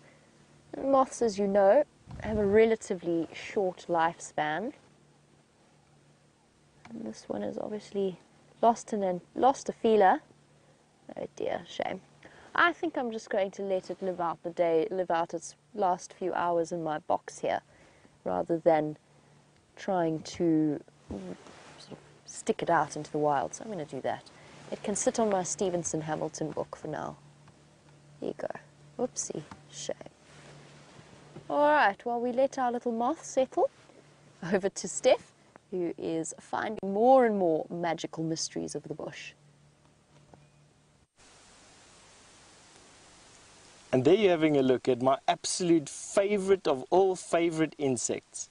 This is a jumping spider, the salticids. And you know, they have a brain weight to body mass ratio that is very similar to ours. And funny that their brain weight to body mass ratio is how intelligence is measured. Now this little guy, he's inside here, crawled inside this leaf. There you go, I want to open him up there for you. They make these little silken cocoons inside these leaves. And they are actually capable of hunting, believe it or not. These spiders hunt. They hunt like leopard and tigers and lion. Have a look at that. Now, the brain of this particular spider extends almost that entire cephalothorax. He's actually watching me, speaking at him at the moment, trying to hide. You can actually see those eyebrow spikes of his lowering. Oh, that's so cute. Oh, that's awesome. Now, those two huge eyes that he has in front there actually give him binocular vision and let them judge distance, and that's how they're capable of... Look at the gold color. It's actually what caught my eye, is these are the only jumping spiders I've ever seen, other than birds and a beetle, the jewel beetles, that have gold. Have a look at the gold on that particular spider. Do you find that absolutely amazing? Now, they can bite. They don't have any venom that can hurt us. You've just seen Brian's huge backpack. Oh, let me just move my thumb out of the way so that he's not that terrified. I'll move him away. There he goes. Now, they jump from one plant to another looking for other spiders. They are carnivorous on spiders, or cannibalistic. And believe it or not, they can learn how to hunt different things. They can learn how to hunt different species of spider, different species of ant, different species of insect, and they learn from every mistake. And they can adapt their hunting technique to adapt to whatever their surroundings are dictating, so they can memorize where a prey species is and approach from cover. I just find them absolutely fascinating. The salticids, they are the largest family of spiders that we have out here. They're the most numerous spider that we have out here. This is one of the largest, this gold-colored salticid with those 4 black dots on its head. We find them singly out in these open grass fields. I found quite a lot of them this year, in actual fact. And this is obviously this little spider's retreat for the evening. And we bumped down. I actually watched him go into it. Have a look at that. Having a good look at you, the same as what you're looking at him. That is so awesome. Now, he's probably a male. Sorry, he's probably a female. She is probably a female. And I'm saying that because she lacks the pedipalps of a male. Now, there she goes into her retreat. I'm going to put her back where we found her, which was by this bush. Ooh, this cranky hip of mine is definitely not made for sitting like that. I'm going to put her back where we found her, which was right here.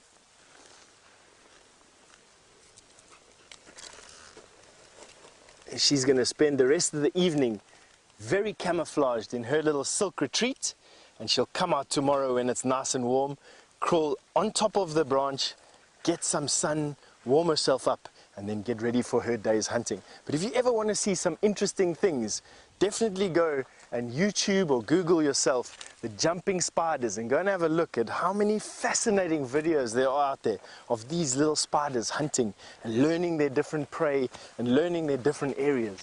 It's actually keep you going for hours, or it does me at least anyway. I quite enjoy these little things. Right, now it's coming to that time of the day where we need to start making our way back. Not the way we came. We passed some buffalo earlier on. We passed a herd of elephants on the way back. We've also got this big drainage line that we need to go through. We're going to be weaving our way through this open woodland that we're in at the moment, almost parkland. And then we're going to get ourselves into a position where we can scan basically the drainage line in front of us, just to make sure that we're not going to walk into anything. While we do that, James in the tent is going to give some updates on something he's got. Well, update-wise, it's difficult to tell you that anything different has happened since we were last here. Jeandre, of course, has been knocking about the place. You may notice that my face is now bathed in light from all angles. Well done, Jeandre. He's hung about. Well, I think we're probably consuming as much power in this tent as the aluminium smelter down at Richards Bay. What I did want to show you, however, was this piece of pottery.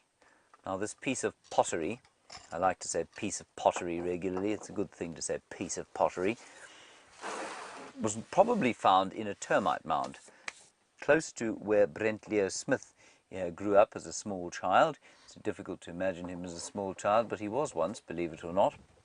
And it was either used as a kiln. Now, I've heard various various reports as to how and why you find these pots in termite mounds, and I found a complete one once, which I left where the reserve where I was working. Now you can see it's definitely been fired, this sort of clay. So it's clay that's been fired, and you can tell that, I think, from the fact that there's black marking there. And if I turn it slightly so that Gert can get a look at it here, you can see that there's black there, and I think that comes from it being fired. It almost looks like it was fired from within. So that will make the clay much harder than it would have been when it was made into the pot. Now, you find them in termite mounds, and I've heard various reports as to why this should happen. I've heard that people buried them in termite mounds as a sort of banking place. They know that a termite mound is hard, that if you don't put it in a place where an aardvark can get to, then it's a pretty safe place to keep your money. I don't really believe that. I think that's absolute rubbish. But I have heard that you might have put, say, an offering to the ancestors. If maybe you buried a member of the family somewhere near the termite mound, and you would have put an offering to the ancestors perhaps in this pot, which would have been about that big, probably quite a large pot, and put that in the mound. I've also heard, and this is what Brent thinks this one was found in a termite mound that was used as a kiln. Now we know that termite mounds make very good ovens, so they can retain heat very nicely, and they're obviously easy to dig into a position where you can sort of put a fire underneath and then have another layer where you can bake bread, if you like, or perhaps in this case bake a little bit of clay. Now that would have then been used to carry milk from some cattle or some goats. It may well have been used to carry a bit of honey if the person who made it was very lucky and managed to find a beehive. And it perhaps also could have been used to carry water. Now remember, water is an extremely limiting nutrient out here, and if you want to find water, you've got to be able to carry it. In the Kalahari, people used to use ostrich eggs. Out here, they would have had to use fired clay if they wanted to take water away from where they lived, which I think is all rather interesting. Let's put these back here. Now, Aaron in New Zealand, you asked me a very nice question, and it's a pertinent one for what we're looking at now. And it's, I suppose, my favorite, you want to know what my favorite part of studying in the bush is. It's interaction, I think, between different things. There's so many fascinating aspects, but for me, it's human interaction with the bush, with the wild. It's our ancient human interactions with the wild. And so seeing things like these clay bits and pieces and the hand axe I showed you, I just think are absolutely fascinating. And I'd love to know the history of these funny little pieces of clay, who put them where they were, what they used them for, how they felt. Were they in fact even Homo sapiens? Perhaps there was some other kind of Homo. You know, we're very these were definitely Homo sapiens, because clay won't last that long, so they're probably maybe up to 100 or so, maybe 200 years old. But you know, it's fascinating to me that there were so many different kinds of hominid or hominin, which are our human ancestors or human relatives that knocked about here and into Europe, some of whom, or one of whom at least, the Neanderthals, had a brain at least as big as ours. So it would be fascinating to know, you know, the stories behind these pots and behind our human ancestry, and perhaps even there were human ancestors that could speak and may have had their stories around campfires in the same way that we do in this very area, and that interests me very much. Let's head across to, I think we're going back to the lions, which I see a whisker moving quickly.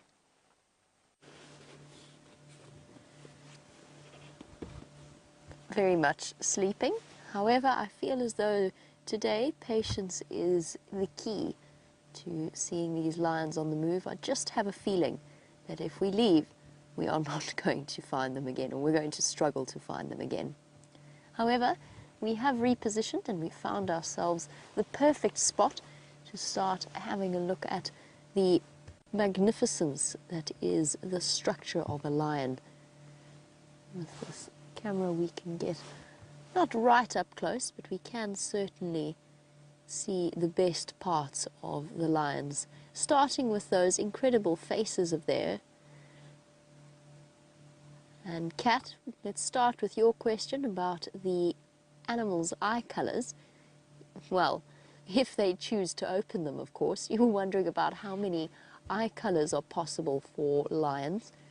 And generally, any shade of brown, unless it is a white lion with the leucistic gene that gives them bluish coloured eyes. For the most part, brown, yellow or orange, as is the case with amber eyes, are the standard lion eye colours. Amber eyes is not exceptional, but her eyes do very much stand out. Those bright orange. The Styx females, one or two of the Styx, and I think the Salalas as well, also have those incredibly orange eyes.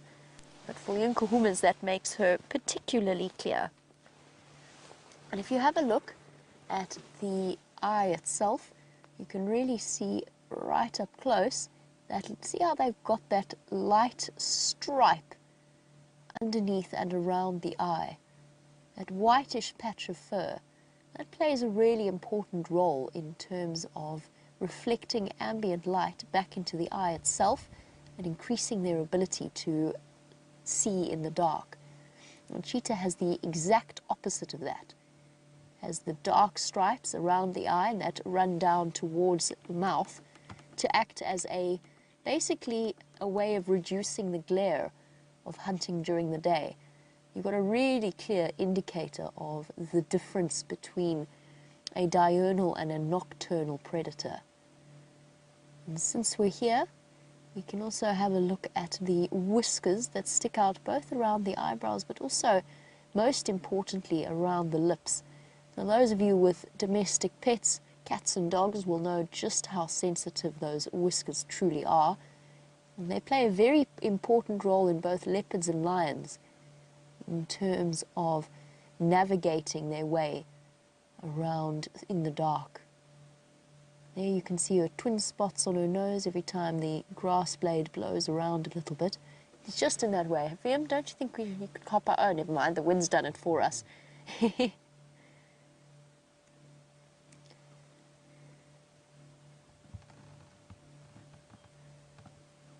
And Bradford, you were wondering, while we watch her face and her eye and her ears twitching in response to the flies, you were wondering, is that an annoyance to the lions that when she's chasing them away? Or is it an almost natural reaction? It's difficult to tell.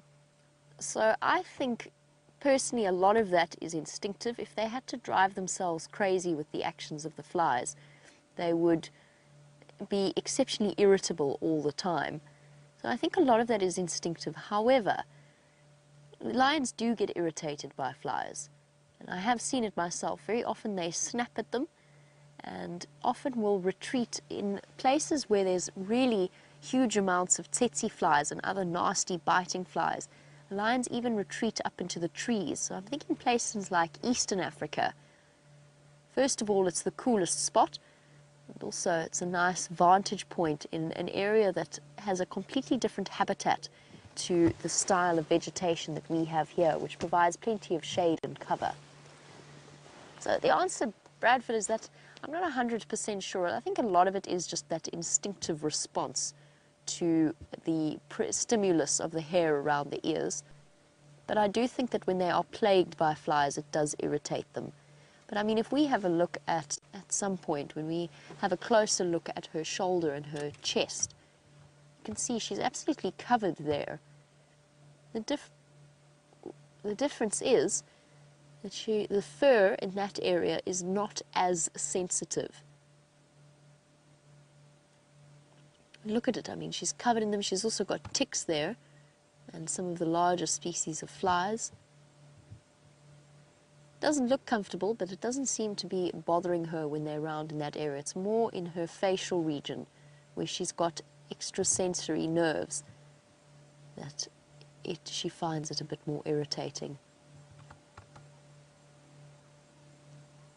And since Amber Eyes isn't showing us her gorgeous eye color, however, she is presenting us with a nice contrast here. Have a look at the two lionesses facing us, and then have a look at Amber Eyes. You get a sort of an idea of the contrast of the difference in color. So there's that light white belly, and then as Amber Eyes, oh!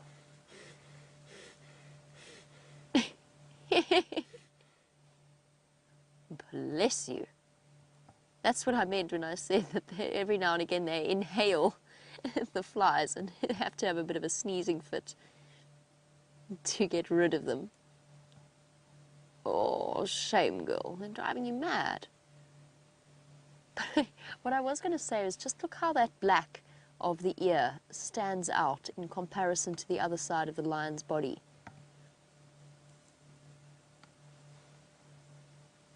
I can hear elephants. I know they're coming. Where can I hear these elephants? I'm actually hearing them all around me. Sorry, we'll get back to the black color in a moment. Oh, there. That's why I can hear elephants. Here's an elephant. Now, things could get a little bit more interesting once they spot the lions.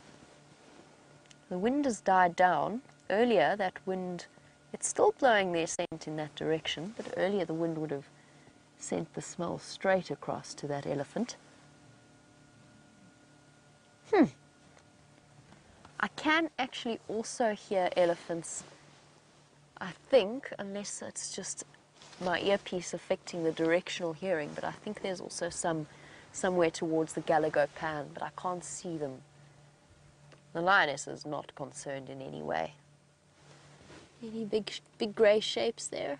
No. Well, this could be an interesting sighting. I'll keep an eye on the elephants, wait and see if they decide to come a little bit closer. They want to go, there's a good chance they want to go towards the Galago Pan to go and have a drink. This isn't your usual pathway though. They like to move down towards the DRC and then take a path from there. So it remains to be seen. We had a lovely elephant sighting this afternoon in between drives, where an Eddie bull came right up and stood outside the house, munching away quite peacefully, and very much appreciating the calm of the afternoon, and not in any way, shape or form bothered by us moving about. It's amazing how elephants know where to expect people and where not to.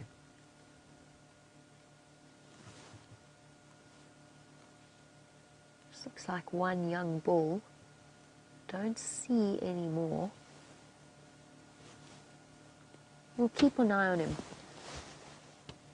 Very often the young bulls are taunted into chasing lions even faster than the older, more mature ones. First of all, because they feel more vulnerable than the larger, or the sort of the bigger males that have been on their own for extended periods of time. But also because young male elephants actually really want to prove to themselves and to the world that they are big and scary. And they often do that by taking it out, chasing buffalo, hippos, lions especially. They will come and chase. But I think in this case we might see them miss each other. His general direction looks more like he might go and visit Mr. Henry at the tent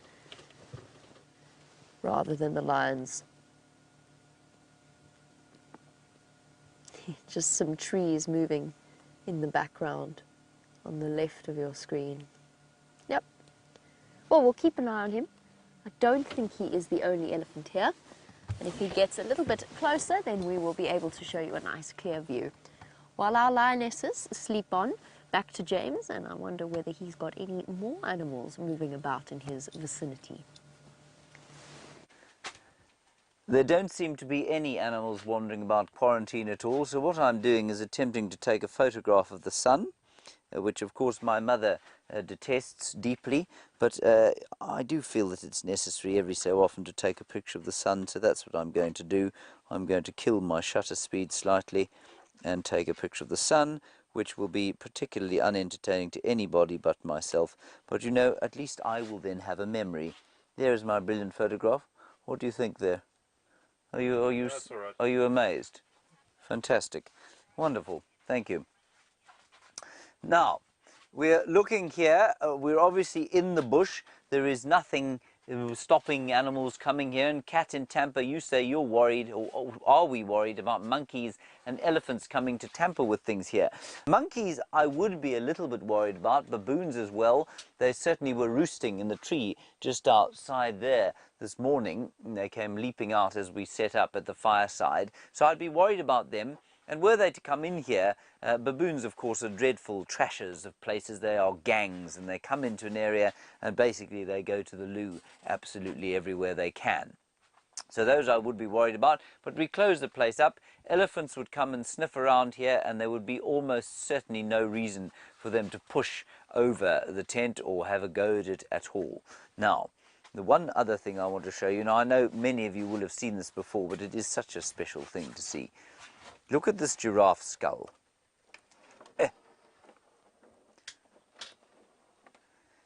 And this is a big bull giraffe. I'm not going to tell you too much about him, otherwise I'm going to run out of things to tell you the next time we're here. But what I can tell you, remember, we showed you the occipital condyle, remember that lovely term, they're on the hyena, and there it is on the giraffe. And if we compare the two, you can see that the occipital condyle, now I'm going to just have to check this up, but I'm pretty sure I'm accurate here. I may have the wrong joint, but I'm pretty sure I'm right.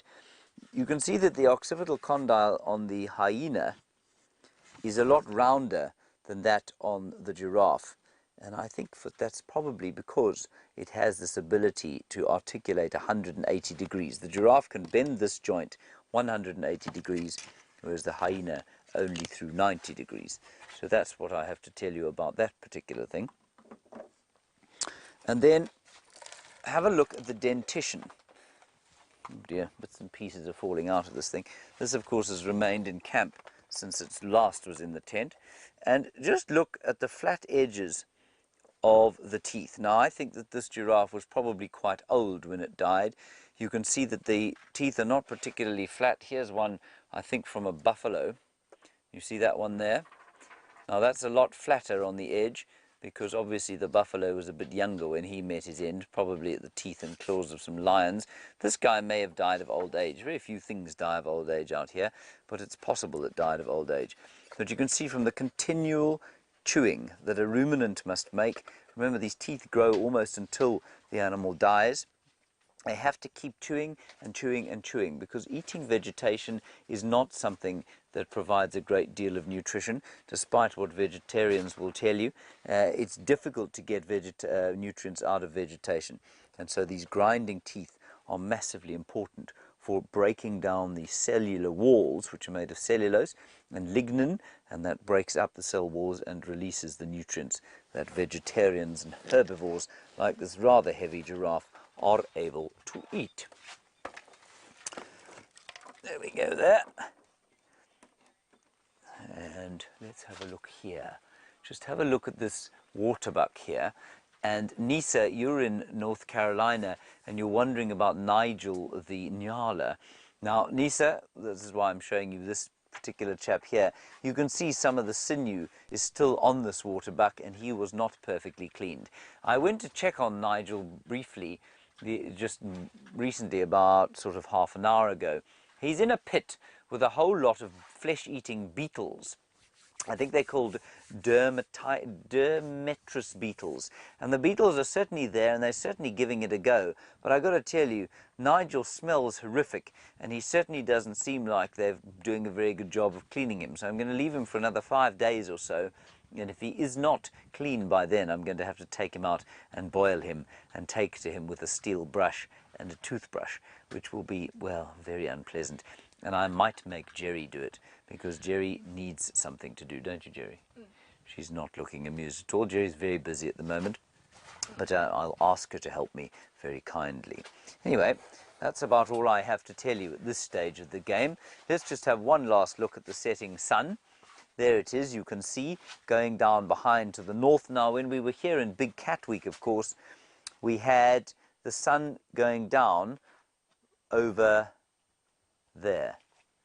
Unbelievable how far it has moved. And of course we're heading towards the middle of June, or the middle of winter, whereupon it will turn and come back towards that area. Right, Jamie is still sitting with those lionesses. One of them just moved its paw. Let's go and look. Oh, high action here. She moved her paw to a more comfortable position. She's now found a more comfortable position, and that, I think, concludes the movement for the next few moments. And since we are sitting here and waiting for them to get up and move, which I think that they are going to do, I figured I'd take the opportunity to just provide you with an extract from the Stevenson Hamilton book that I inherited from my grandfather. So for those of you who missed it, Stevenson Hamilton was the very first warden and one of the men who was instrumental in the formation of the Kruger National Park, which has just recently celebrated its 90th birthday party. However, he was sort of around the Kruger National Park, which was then the Sabi Nature Reserve, much earlier than that. So in the early 90s, even in the early 1920s, when he started the process of turning it into a protected area. Not an easy job, and initially the idea was to hunt and kill all of the predators. That was the understanding of conservation at that time, was get rid of the predators so that the general game population will increase. Zero understanding at that point, or at least very little understanding, as to exactly how the ecosystem really truly works. Now, this book was written in 1943, or at least published in 1943, so right towards the end of his tenure in the Kruger National Park and also towards the end of his life. It was published in Skukuza, which is now the sort of the main camp of the Kruger National Park, but was initially his home for many, many years. Some of the things are absolutely spot on, and some of the extracts are truly hilarious to read. This is one on the lion. It's chapter 19, entitled "The Lion, Pursuit of Prey." It says, taking him all together, because for some reason it has to be a him and not them, all together, the lion is a good-natured, lazy creature, well, there you go, seldom seeking trouble, and so long as he is well fed, quite content to live and let live. The other animals know this quite well and instinctively realize that when a party of lions may be regarded or as safe, it is not at all an uncommon sight to see a herd of zebra or wildebeest grazing quite unconcernedly within 150 yards of where lions are lying asleep in full view. Indeed, were Leo only a vegetarian, he would no doubt be one of the most amiable of all wild animals. But nature has decreed that he be a flesh-eater, and that unless he can obtain his natural food, which must necessarily be at the expense of the lives of other animals, he must himself die. Hence his unpopularity, but it is hardly his own fault. He seldom kills except when he is hungry, and is far less bloodthirsty than any of the weasel tribe, or than the ordinary domestic cat. There you go. I think reading between the lines there, Stevenson Hamilton, possibly not entirely a domestic cat fan. Those are highly entertaining extract. I like the idea that if nature had decreed that the lions were vegetarian, they would be the most well-liked and amiable of creatures. It's an interesting perspective of things. And then they will bully and will kill other members of the cat tribe when opportunity offers. I once found a spot where 3 of them had lain up for the day, close to where a female serval had made her lair. The lions killed all 3 kittens, seemingly in sheer mischief, as they had not eaten them. You can see the dots starting to form and our understanding starting to get clearer of the way in which lions interact with other animal species. They don't kill unless they are hungry, and that's partly due to sleepiness and also to do with the fact that they overheat so incredibly quickly, and hunting when you are this size takes a tremendous amount of energy. Just an interesting little perspective into the understanding of lions 60 years ago, more than 60 years ago at this point. Back over to Bushwalk, because I think that they may well be running out of light at this point and might soon be heading home.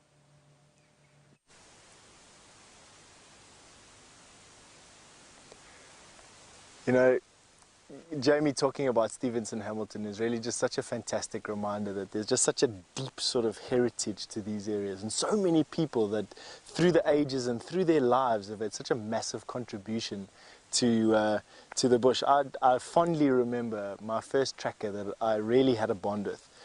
Back in those days, we had just changed, South Africa had just changed from the bad apartheid years into a new democracy, and I'd met this African fellow named Richard Dubani, a local guy. He was in his 50s already at that stage. He just gave me such a massive respect for the bush, such a massive helping hand in my guiding career. To this day, I revere him. He's unfortunately passed on and is buried not too far from where I'm standing at the moment, and I love to know that I'm close to where he is, walking around where he walked around as a young boy, and it's just really quite a nostalgic moment, I must be honest. But something that I've just figured out, on a lighter note at least, something that I've just figured out is that these terminalia trees smell, they smell like fresh rain. I don't know why, I've never smelt one before, but they are, that smell that you get from fresh rain, that is exactly what this tree smells like. Oh, and it's such a fantastic smell. But come and have a look here, Brian. I want to show you what this is, and hopefully, because Brian is coming here now, of course, because I want to show you, it's disappeared. There was a katydid, a bark like katydid here. I wonder if me smelling this branch hasn't chased it away, but I want to see if I can find it again. It was literally part of this stick. I promise I haven't inhaled it. See if we can see it here. It probably flew away while I was busy doing my reminiscing for you. But we are running out of light, as you can see, and we are moving from being observers in the bush to being a little bit more ingrained in the food chain where we are at the moment. Something that you don't really want to be in the bush is lost in the dark. This is around about the time that if you were in the wilderness area, you would have already made camp a long time ago, have a decent fire going. And we're not too far away from camp. We're probably about a mile away from camp where we're standing at the moment. And we're going to be making our way slowly back to camp. We're going to cross very close to James probably by the time we finally get to quarantine. And then we definitely are going out tomorrow morning again. Well, that's if everything works. You never know, the little gremlins that visit our camp from time to time definitely might have other plans for the bushwalk tomorrow morning. But nevertheless, we're going to endeavor to go out with you there. And while we're busy walking down here, I want to see if we can find one last little thing to show you. And I always enjoy, like, set a challenge, you know, like walk up to the closest bush you can, stick your face into it and see exactly what you can pull out of it. This is a grevia bush. We've got a...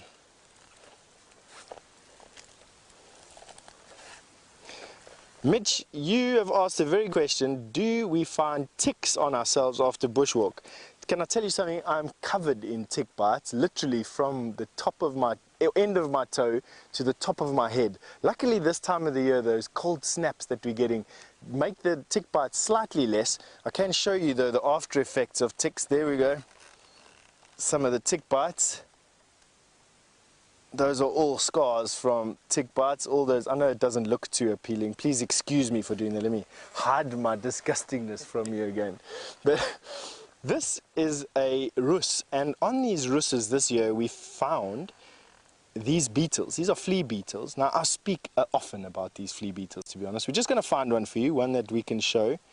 There's one hiding in the corner there. There we go. In the center of your screen is a little flea beetle. They've been feeding on these rus plants this year. There you can see its big back leg where it gets its name from. Now, these flea beetles I only found out live in the Sabi sands literally this year. I found one in the sand at my feet one day. Found out it was a flea beetle because it jumped off my hand using those enormously developed back legs that you can see in the center of the screen there. They really are quite astounding beetles. They can jump a good, I don't know, 2 hands, 2 feet away from, not quite 2 feet, 1 foot away from where I'm standing now. They are now coming to the end of the breeding season. I haven't seen them mating with each other yet. That doesn't mean anything though. They could mate at night time. But what they're going to do is very soon drop off the trees, bury themselves about 30 centimeters, which is about a foot, into the ground, and there they're going to lay some eggs which will pupate for the winter. And towards the end of winter, which is around for us, around about September, October, the bushmen that would have lived in this area and who do utilize these plants for this particular grub will dig at the base of these trees, will take out this little pupa, it's a little worm, and then they'll squeeze the worm, the juices out of the worm. And that caterpillar has been collecting toxins that has been really synthesized from its parent in these particular plants throughout the winter. And those toxins will then be used to coat arrowheads and spear points, not this point, but just the shaft behind the point. And they will use that then to hunt with. Now the Bushmen were chased out of this area probably a couple of 100 years ago by the African people that moved into this area who are a little bit more advanced. And they fled into the Kalahari, but they took this particular skill with them. And you find the flea beetles in the Kalahari as well. And I was lucky enough to spend some time with some real Bushmen in the Mkhari pans in Botswana. I tell you, just 2 of the most favorite days of my life. And they harvested some of these beetles for me. They then juiced the beetle, is what I like to call it. They juiced the beetle and they kept the juice in a little container. It was a little horn container. And the bushman that was with me said they'd go home and heat it slowly and condense it, take the water and the moisture out of this particular grub's poison. And it turns it quite sticky. And then they coat their arrows with this condensed poison.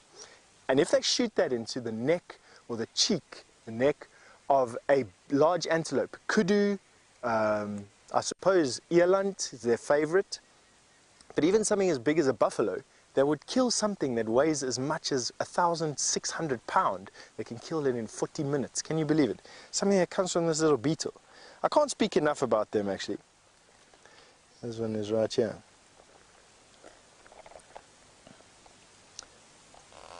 And there we go. One of the last times we'll probably be showing you these little flea beetles this year. They'll come out again next year.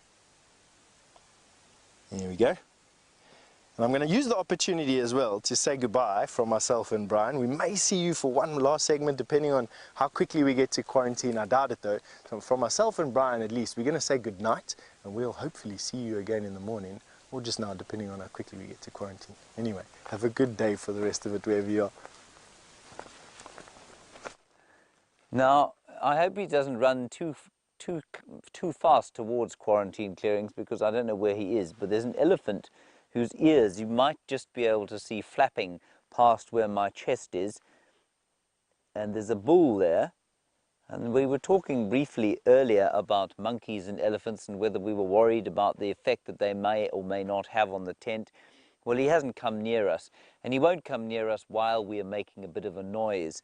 And, you know, they've got bright lights in the tent now, and so he won't come near us. But I know you can't see, you can't actually see the elephant at the moment. He walked so beautifully out into the open. Let's give him a few seconds and just see if he doesn't pop out into the open. I'm not sure which direction Steph is going to come from. I think he walked from back there, but I don't think he's anywhere near where that elephant is.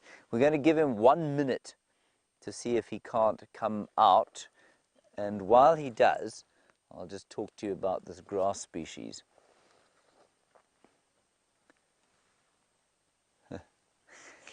Omar, this is a very good question while we wait for this elephant to come out.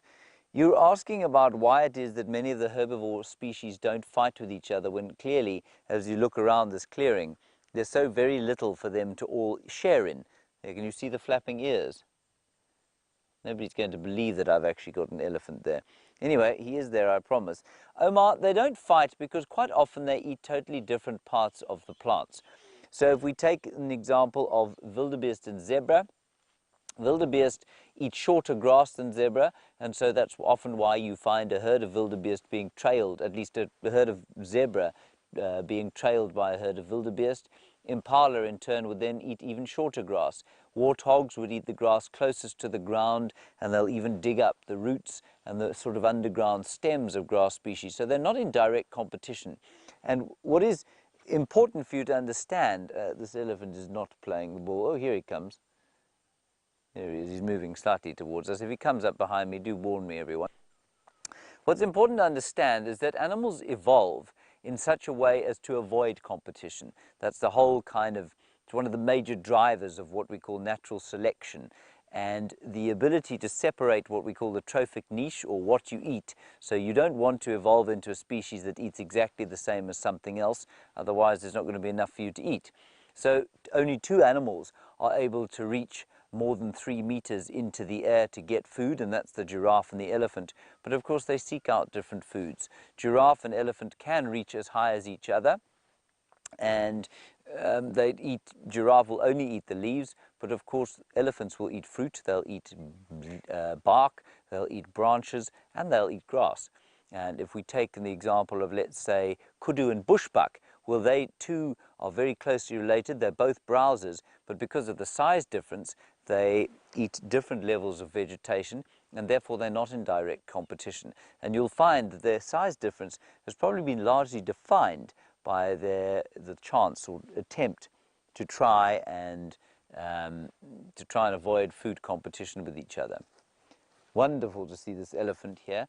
And of course, if you have an office like mine here on quarantine clearings, this is what you can see out the front of your office. It's midwinter. I'm standing very warmly. I've got a little jersey on because I'm not very thick of flesh, but it's just the most perfect way to end a day. Imagine you could look at this sort of thing from your office window.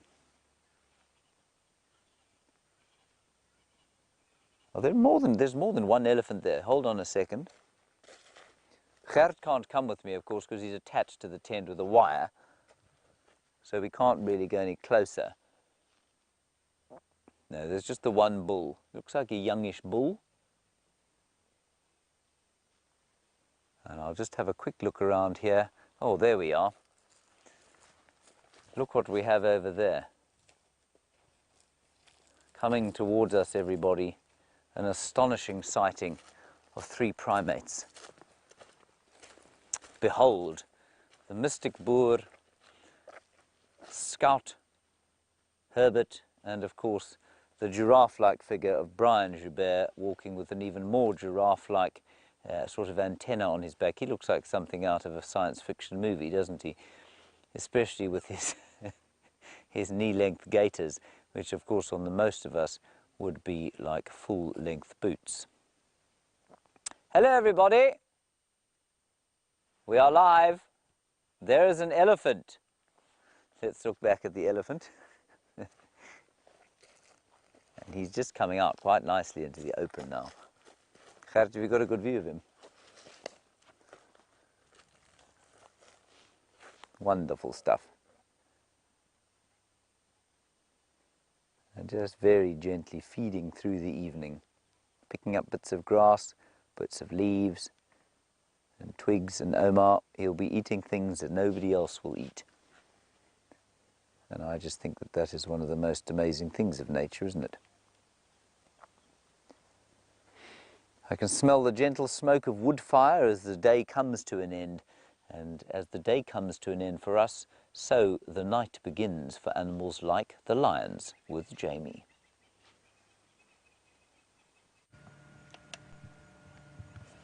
Well, it sounds as though the tent is in a magical position. Steph on one side, elephants on the other. And for us, the dire predictions that they were going to be up and about has not yet proved to be 100% true.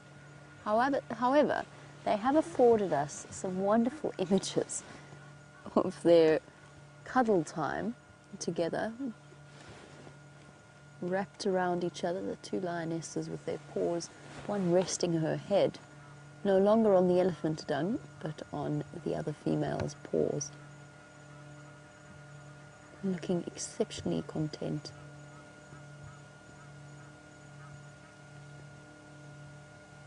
There is, in fact, you can't see it from your perspective, but there is a zebra. Oh, nothing like a couple of feet to the throat, too. Oh, big stretch.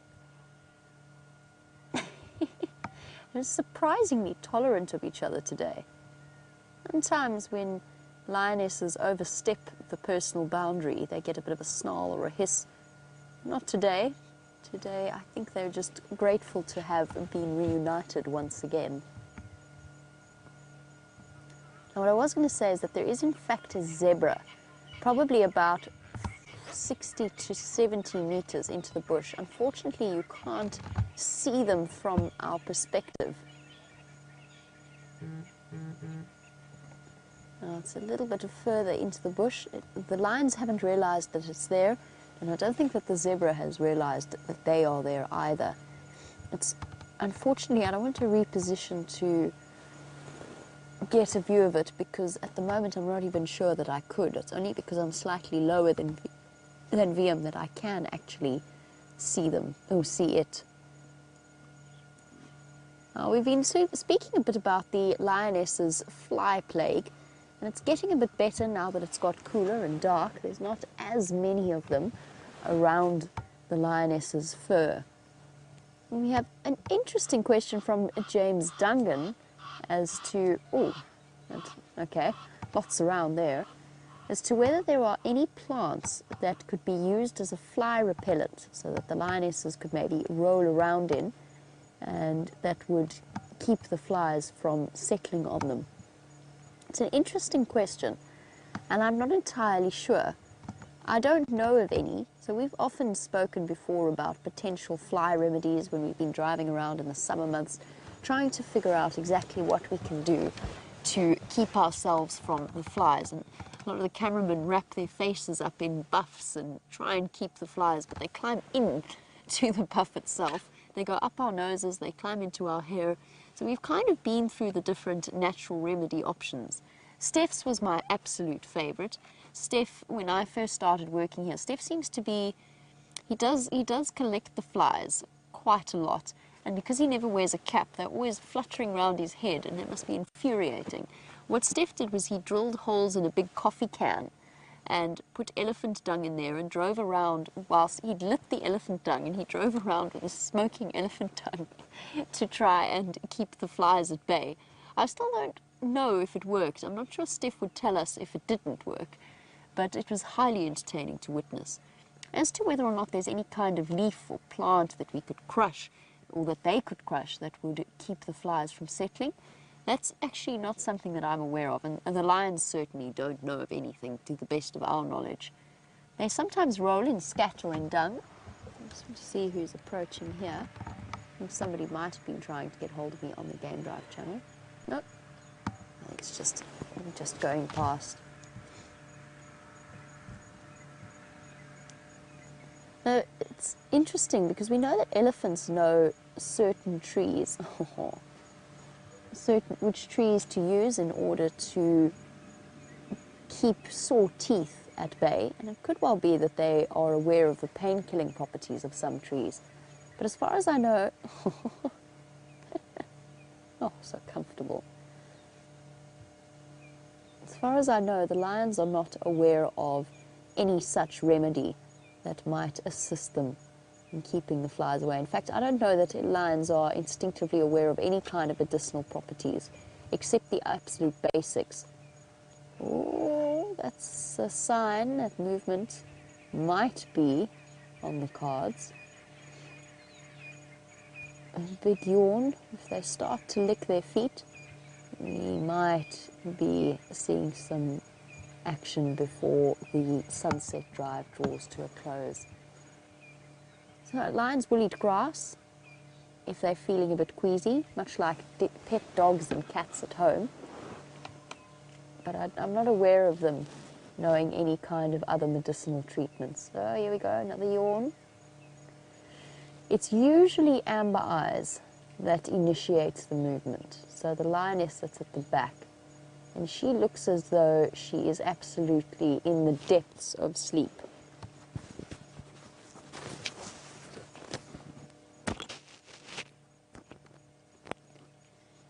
She's definitely not looking like she's going anywhere at the present time. What do you say, girls? Is it time to get up yet? Thinking about it? Yeah, those incredible teeth showing through. Now, since they do sleep as much as they do, before they get up, Sid, you were wondering whether they have higher melatonin levels. And let's just check here. Let's check that spot on her belly right in the middle. No, don't. Oh, girl. Don't move your leg. We need to just have a look and see. I'm not 100% convinced that I've seen suckle marks today. Sorry, Sid, I'll get back to your question in a moment. It's just because she presented us with that view. I'm just not sure. I don't know why that's the case. Maybe we have made a mistake about that lioness denning, but I don't know. I mean, it seems so unlikely. Her behavior fit the behavior of a lioness that had just given birth perfectly. Well, something's disturbed the dogs closer to camp. Hello, girl. Is it nearly time to be up and about? Thinking about it? Ah, yes, giving Amber Eyes a good kick. That might convince her. Sorry, Sid. You were wondering about lions and their melatonin levels, since they sleep as much as they do, and you were wondering if they have a high melatonin level. I have honestly no idea. My instinctive response is proportionately not much higher than human beings, but I'm not 100% sure why I feel that way. Oh, another big yawn.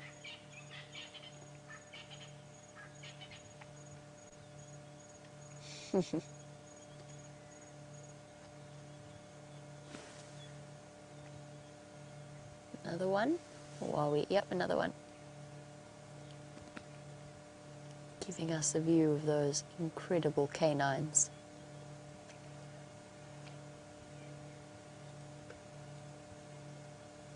Now, while they think about getting up and Amber Eyes gets kicked into action, let's go back to James, who is doing his favorite thing in pretending to be a form of primate. Those lions ain't doing nothing for some time. I don't know why they're so lazy. Now, I know that many of you know that I like to be in a tree every so often. And yes, I suppose that might be likened to some of our, well, what some might term more primitive primate cousins. But the reason I'm in this tree is because there were some primates in this tree this morning. There were a whole lot of baboons. Now, how? I was just trying to discover how on earth they managed to sleep soundly in this tree. Their balance must be something incredible.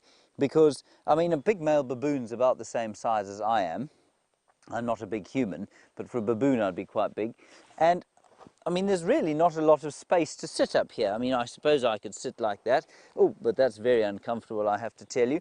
I might sort of lie against a branch like that, but I mean, I'd be liable to fall out at some stage during the night. So I don't know how they manage it.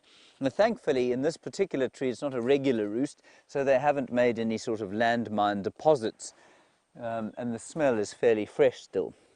But what I did want to show you was when they became aware of us during the course of the morning, and they started to panic, many of them, the youngsters especially, and they came bucketing down the tree at a substantially faster pace than I am going to come bucketing out of this tree, and they jumped. The first one that we saw jumped from where I am now. Now, there's no ways you could get me to jump out of this tree from here. I would definitely break both of my legs and possibly one of my arms and almost certainly my back. So their flexibility and strength is quite incredible, and it never ceases to amaze me, I must say, how adept physically most of the animals are out here especially when compared with our feeble human frames. Now, the one thing, of course, that a human being is able to do better than almost any other animal is an endurance sport. And I'm getting that horrible feeling when you get stuck. I'm getting only 6 out of 10 for my dismount. Well, I'm not down yet. Kirsten, give me a chance. Being really good at. We are the only species that I know of that are able to run distances like sort of marathons and longer, double marathons. Everybody knows about the Ironman and those amazing distances that people run there. I might be stuck. I might have to hang from here and then drop. Jerry, do you think I'm going to break something?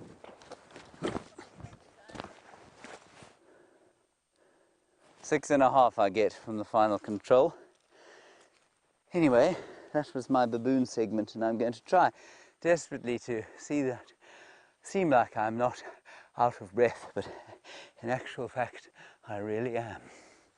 One last thing before we go back into the tent. Have a look at this last golden inflorescence of grass. Now this is the sword-toothed lovegrass, Eragrostis superba, and it used to be sort of pinkish green, and now it has turned gold as the winter has come upon us. Let's wander back towards the tent and you can have a look at it from the outside.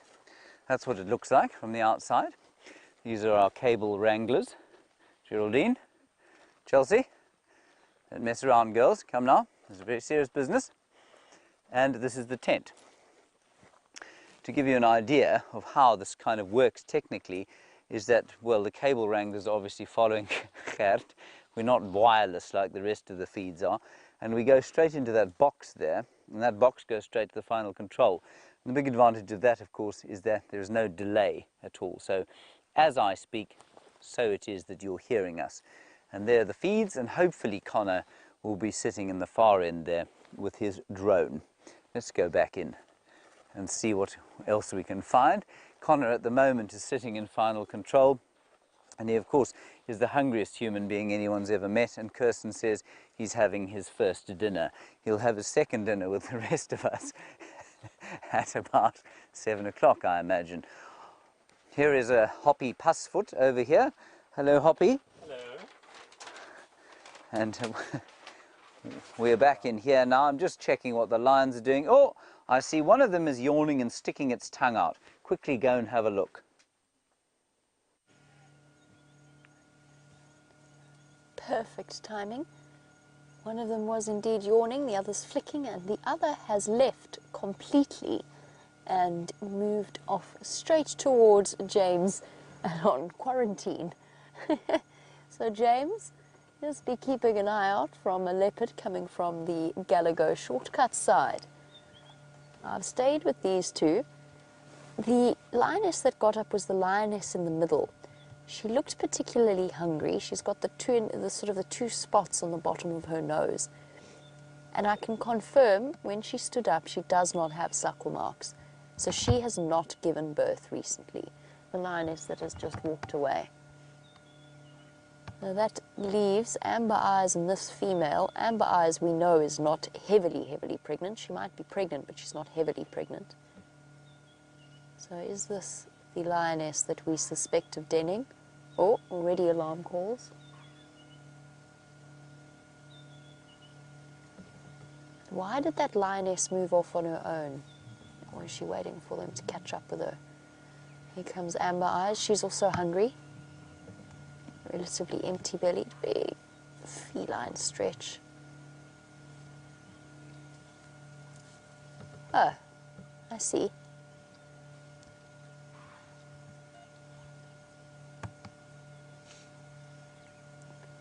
Bit of grooming before the hunt. Let me nibble that tick for you, my dear.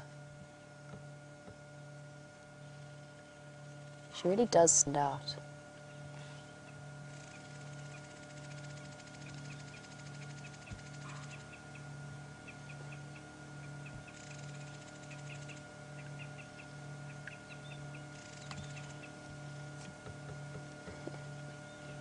Some more affection. Begging for grooming or hinting in a not so subtle way that she wouldn't mind a couple of good licks before they head out. Yep, there, right there, that's the spot.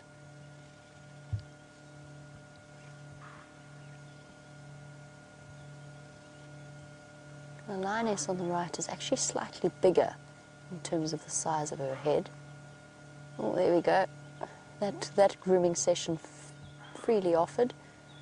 Oh, and judging by where those alarm calls are, these lionesses are about to lead us through one of the thickest blocks out here. Unless she's walking up Voyatella main access. Oh, look at that face.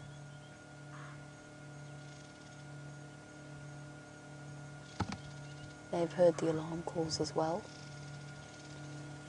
I don't think they realized how far the other lioness had gone ahead of them.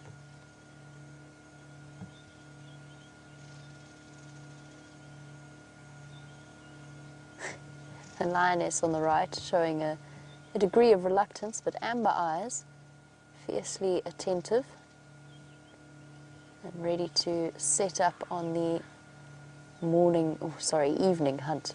Oh!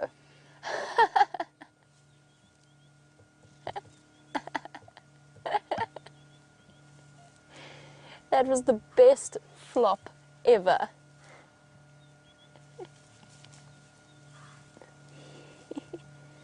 Lazy and playful.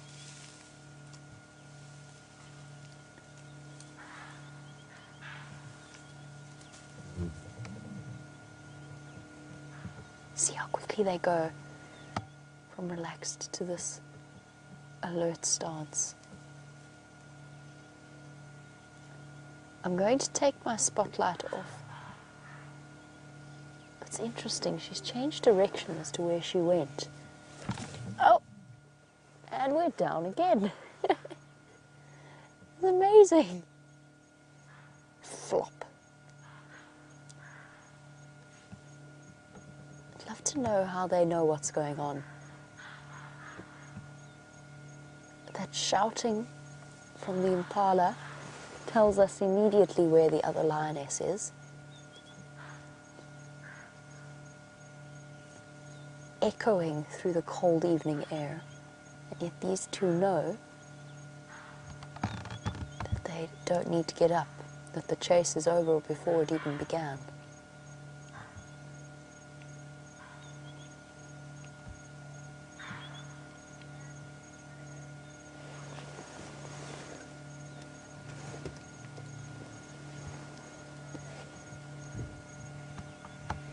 I'm going to take my spotlight off them for a moment. The light will still be on. I just want to check what is happening behind me. Here she comes, she's coming back. She realized that she was left all alone. I suspected that might have been the case. Guys, I thought you were following. Get up, you lazy lions. She's going to come round and straight back to them, I think. I'll just keep an eye on her for now. Is she going to come walking next to us, or is she going to go to behind here? I think she's going to go behind.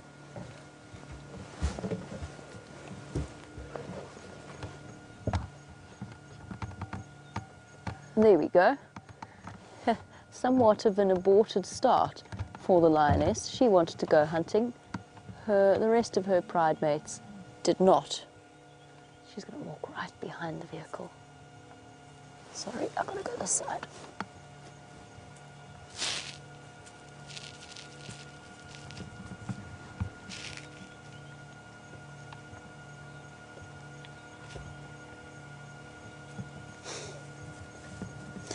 But you guys were right behind me.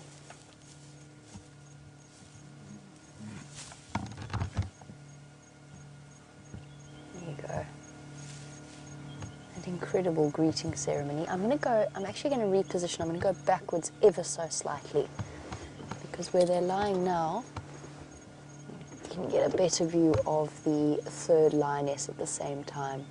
While I reposition, Sandy, you were wondering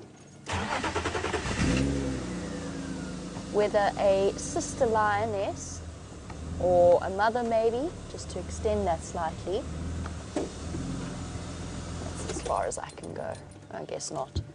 Would ever go and help a denning lioness catch food, since obviously it must be harder for a single mom to go and sort herself out while during the time of her pregnant, or during the time of the first few weeks of her cub's birth.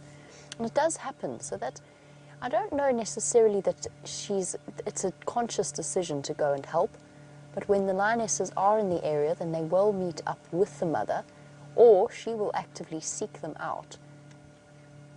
And they will spend time together, first of all doing this, which is reaffirming their bonds, plus, you know, getting rid of the odd pesky tick.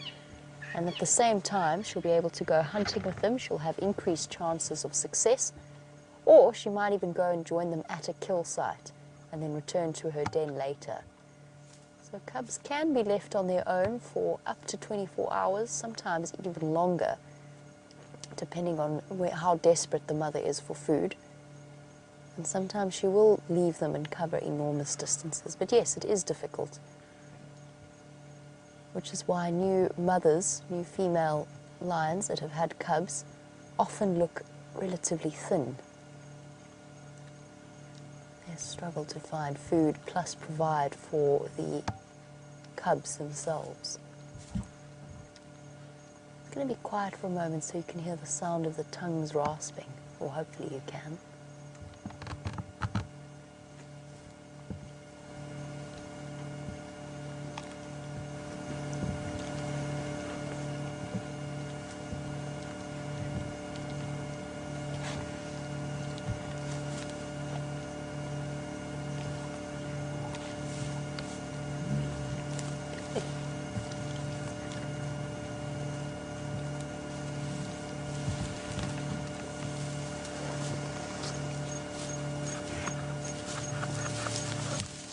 Okay.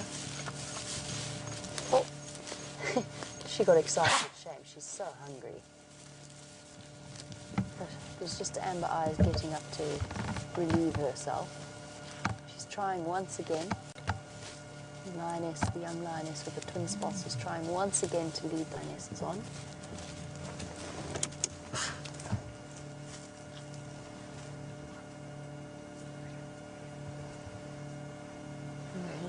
Down to one. Amber Eyes has taken the bait. Come on, girl. Everybody wants to go except you. I know you're very comfortable.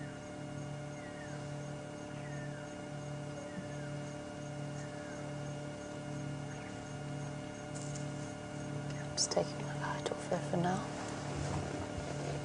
Here, did you go? Okay. Amber Eyes and the twin spot female making their way towards the road. They're right behind Vium at the moment, or at least a little bit too far for him to be able to show you.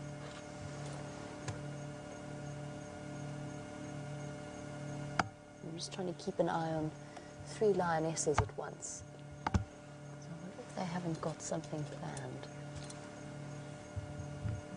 2 of them looking particularly hungry. This lioness, to me, didn't strike me as hungry as the other 2, but I haven't seen her stand up yet. It's hard to gauge when they're lying down.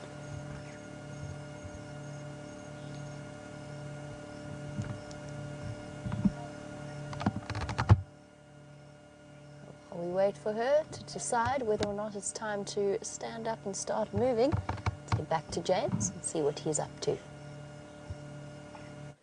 I'm much the same as you, everybody. I am looking at the screen and I can see that I am a safari guide and I can see what my name is. Both, of course, were very timely reminders at this time of the day. I can also see that those lions have done absolutely next to nothing, one of them listening into the night. Anyway, what I thought I would show you is a horn, and this is a nyala horn of a nyala bull, obviously, because the cows don't have horns. It's a very old one, and it gave me a splinter in my finger, which was very sore, and it's still very sore. Anyway, that's not why I wanted to show it to you. What I wanted to show you here is the top of the skull. And I want you to try and get a picture or an idea of the size of a nyala's brain. Now, understand that a nyala basically, well, I mean, they weigh roughly the same as human beings. Females probably sort of 45 to 50 kilograms, and if you multiply that by 2.2, you get about 110 pounds, so roughly the same as your average to small-sized lady. And then the males up to 90 kilograms, and maybe 100 in the really big ones, and that's about 220 pounds, so about the same size as a human being. Now, their brain is about the size of my fist. You can see that my fist will fit into the brain case of the nyala. Now, what I think is so interesting about that, of course, well, about that big, so I mean, it would fit, it's smaller than an apple. It's about an apple-sized, well, apple-sized brain. That's all that is driving a nyala. And now, if you compare it to us, of course, our brains are much, much bigger than that, up to 1,800 cubic centimeters. That's 1.8 liters, which in gallons, no, can't do it in gallons. I might be able to do it in quarts for you. Yes, I can. Stand by. It's about 2.5 quarts is our brain case. And much larger than this one, which cannot be more than, say, 300 milliliters, if that. So, I mean, what's that? It's less than half a quart. So maybe a third of a quart at absolute maximum. And yet, this animal survives completely successfully. And we like to think of the fact that, you know, our brains are so big and therefore we must be a slightly more evolved species. And that's not true. All it means is that a small brain is enough to make this nyala a completely successful antelope, a successful animal on planet Earth. And our big brains are absolutely necessary for our lifestyles. But for the lifestyle that this nyala species has chosen, obviously unconsciously, to live, this tiny little brain, which is the size of a good-sized plum or a very small withered apple, that's all it needs. And that's one of the major reasons that their gestation period is so much shorter than ours, despite being an animal that weighs the same, and that their youngsters wean so much faster and develop so much more quickly than ours do. One of the great disadvantages of having a brain roughly the size of a human being's, mine of course isn't very big, but in most people about 1,800 cubic centimeters. One of the great difficulties of having a brain that size is that it takes a very long time for all the neurological pathways to connect with each other, for the brain to develop, to be able to function properly. And you know how long it takes a kid to learn to speak, how it takes us 13 years until we're independent. Well, I mean, I know that's in prehistory. These days, as I've said before, some males only go independent at roughly age 40. But our ancient human ancestors, of course, would have been independent at puberty, which would have been at about 13 years. This nyala, at the same size and mass as us, thought I could hear an elephant, but it's a car, will be independent and breeding by the time it's 3.5 years old. And I just think that's an utterly astonishing fact when you think about it. Anyway, we're the only thing with a brain as big as ours, and so let's put him back over here. And let's hope, I suspect very strongly, that this nyala was the victim of one of these lions. The lions you're about to see, they've got up. Can you believe it? They're actually moving. Go and have a look. They are moving, indeed, and they took the opportunity to, or at least one of them took the opportunity to evacuate her bowels. Oh, that's quite pungent. That is not enjoyable at all. Oh. It's just wafting over us in waves. Oh. Okay, so we're going into incredibly thick, dense vegetation here now. As you know, we've had enough problems with our vehicles as it is. Oh, good. She's adding to our olfactory assault. As you know, we are currently down 2 vehicles, Jigger and Wendy. They are in for repairs. We're going to be leaving the lionesses to move in through this block, unfortunately, just because they have chosen the worst possible route that they could go. What I'm going to try and do is loop them instead and hopefully pick them up on the other side. Maybe they're heading towards Boyatilla main access. but we won't be trying to stay with them for now. Oh my goodness. I don't want to leave you with your last shot of the lions for the evening being that particular one. But we'll try and get another view of them for you when we loop around. There we go. That's a bit more dignified. Okay. All right, let's go. I'm not going to, I know this block of old, I know that there are no secret routes through there. We're going to have to do it the long way, and so we shall.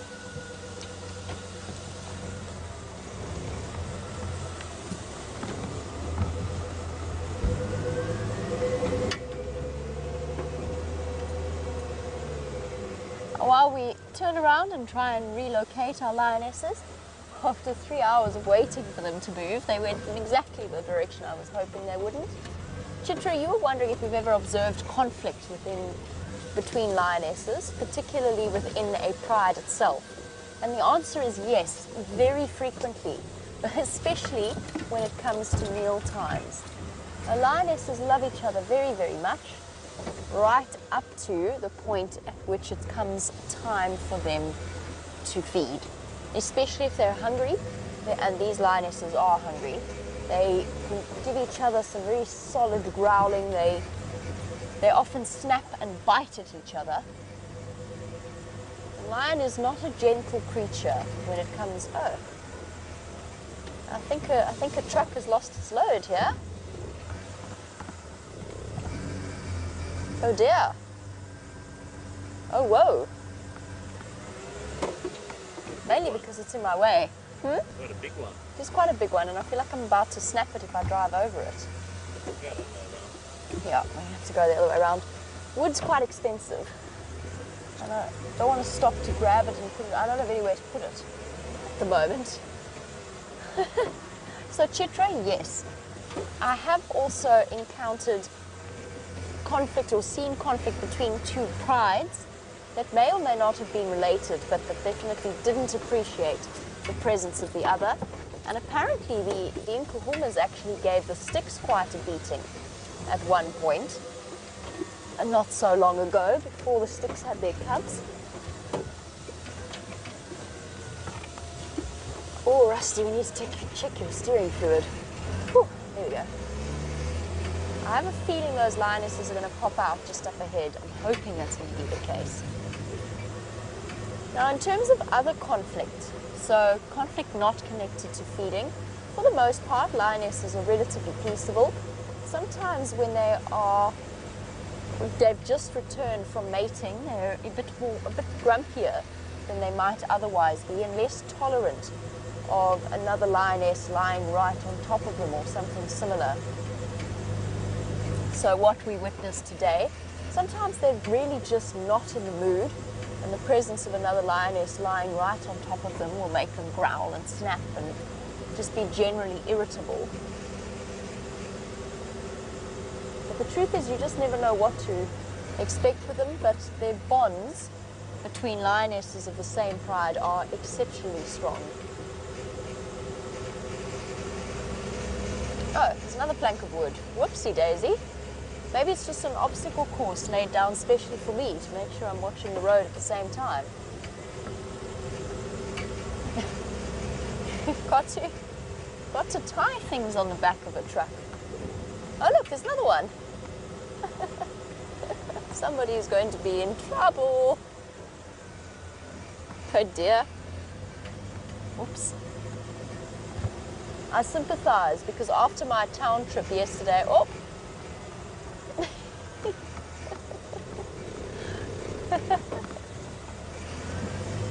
planks of wood that have fallen off the back of a construction. Oh, and we've got another one. Oh, they really didn't tie this down at all. Oopsie daisy, somebody's in trouble. Oh dear. Oh, and another one. All right, what was that? That's about 7 or 8 that have been dropped. I wonder at what point they're going to realize that they've been tossing planks out into the road. But yes, I sympathize because yesterday on the town trip when I was collecting numerous pieces of steel and wood, there were some worrying moments. In terms, oh no, this is the most disastrous of all. Oh no! All right, we're going to focus now on finding these lions. While we do, back to James so that he can say goodbye to you all for now. What a very fascinating drive Jamie's having there, spotting planks on the road. Excellent. I see that I am still James Hendry Safari Guide, and that is greatly comforting to know that I am what I and who I thought I was at the beginning and the end of the drive. Now, Brent Leo Smith gave me this collection of things, and there were, of course, with the lion claws. There's a crocodile tooth that was split in half that I shall tell you about at some other stage. There it is there. And there's a small sort of stone tool used by a prehistoric human.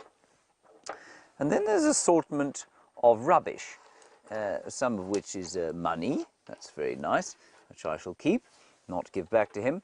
And some kind of fishing lure.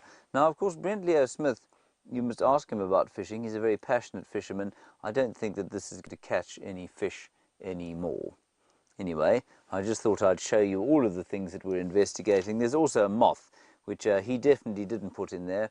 This hapless and totally devoid of colour moth died some time ago seeking shelter in Brent's collection of little artifacts. Riveting, riveting stuff, everybody. Now, we're going to say goodbye to you. I am going to hand you back to Jamie for the last sort of bit of the drive. It remains to, don't know where those lions went. I wasn't watching very carefully. Obviously, she was distracted by the astounding beauty of those fence poles that were on the road, and so she was unable to keep up with the lions. Anyway, I'm going to let her tell you about that for the last 3 minutes. I hope you've had a nice time here in the tent. A big thank you to Gert. Thank you, Gert, for your efforts today.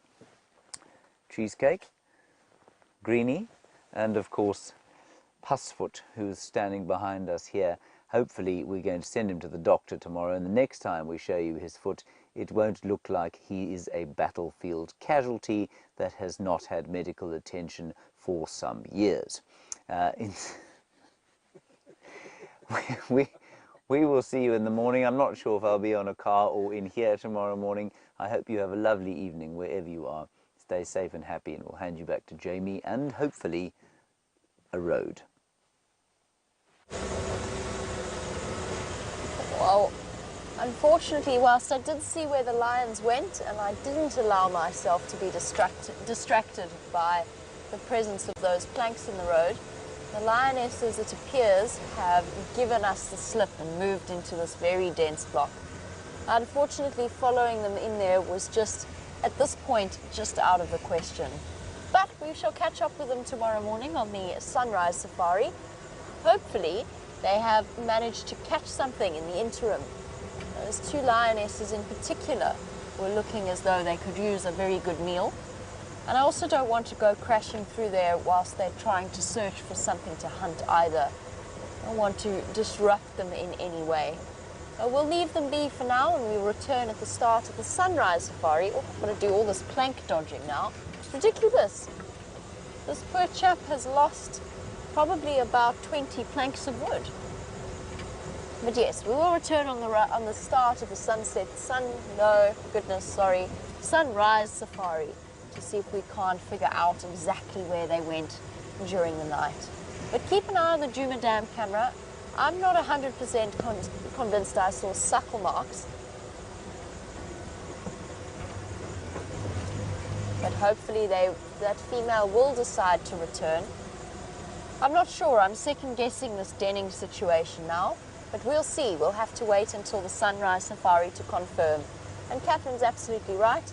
The lioness is up and about as regular, like clockwork, waking up and heading out into the evening for a night of active hunting.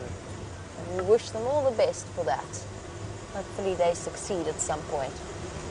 I'll draw now to the end of a fantastic sunset safari. It's time for us to say our goodbyes and thank yous. Most especially thank you to VM for his fantastic camera work as always, and his company during our lion sighting. And to Kirsty, Rebecca, Lou and Jerry in final control, the lovely ladies, keeping the team together. Welcome back to Rebecca and Lou. And most importantly, thank you to all of you for your fantastic questions, conversations, and your company. We'll catch you tomorrow. In the meantime, have a wonderful day, and we'll see you then. Bye-bye.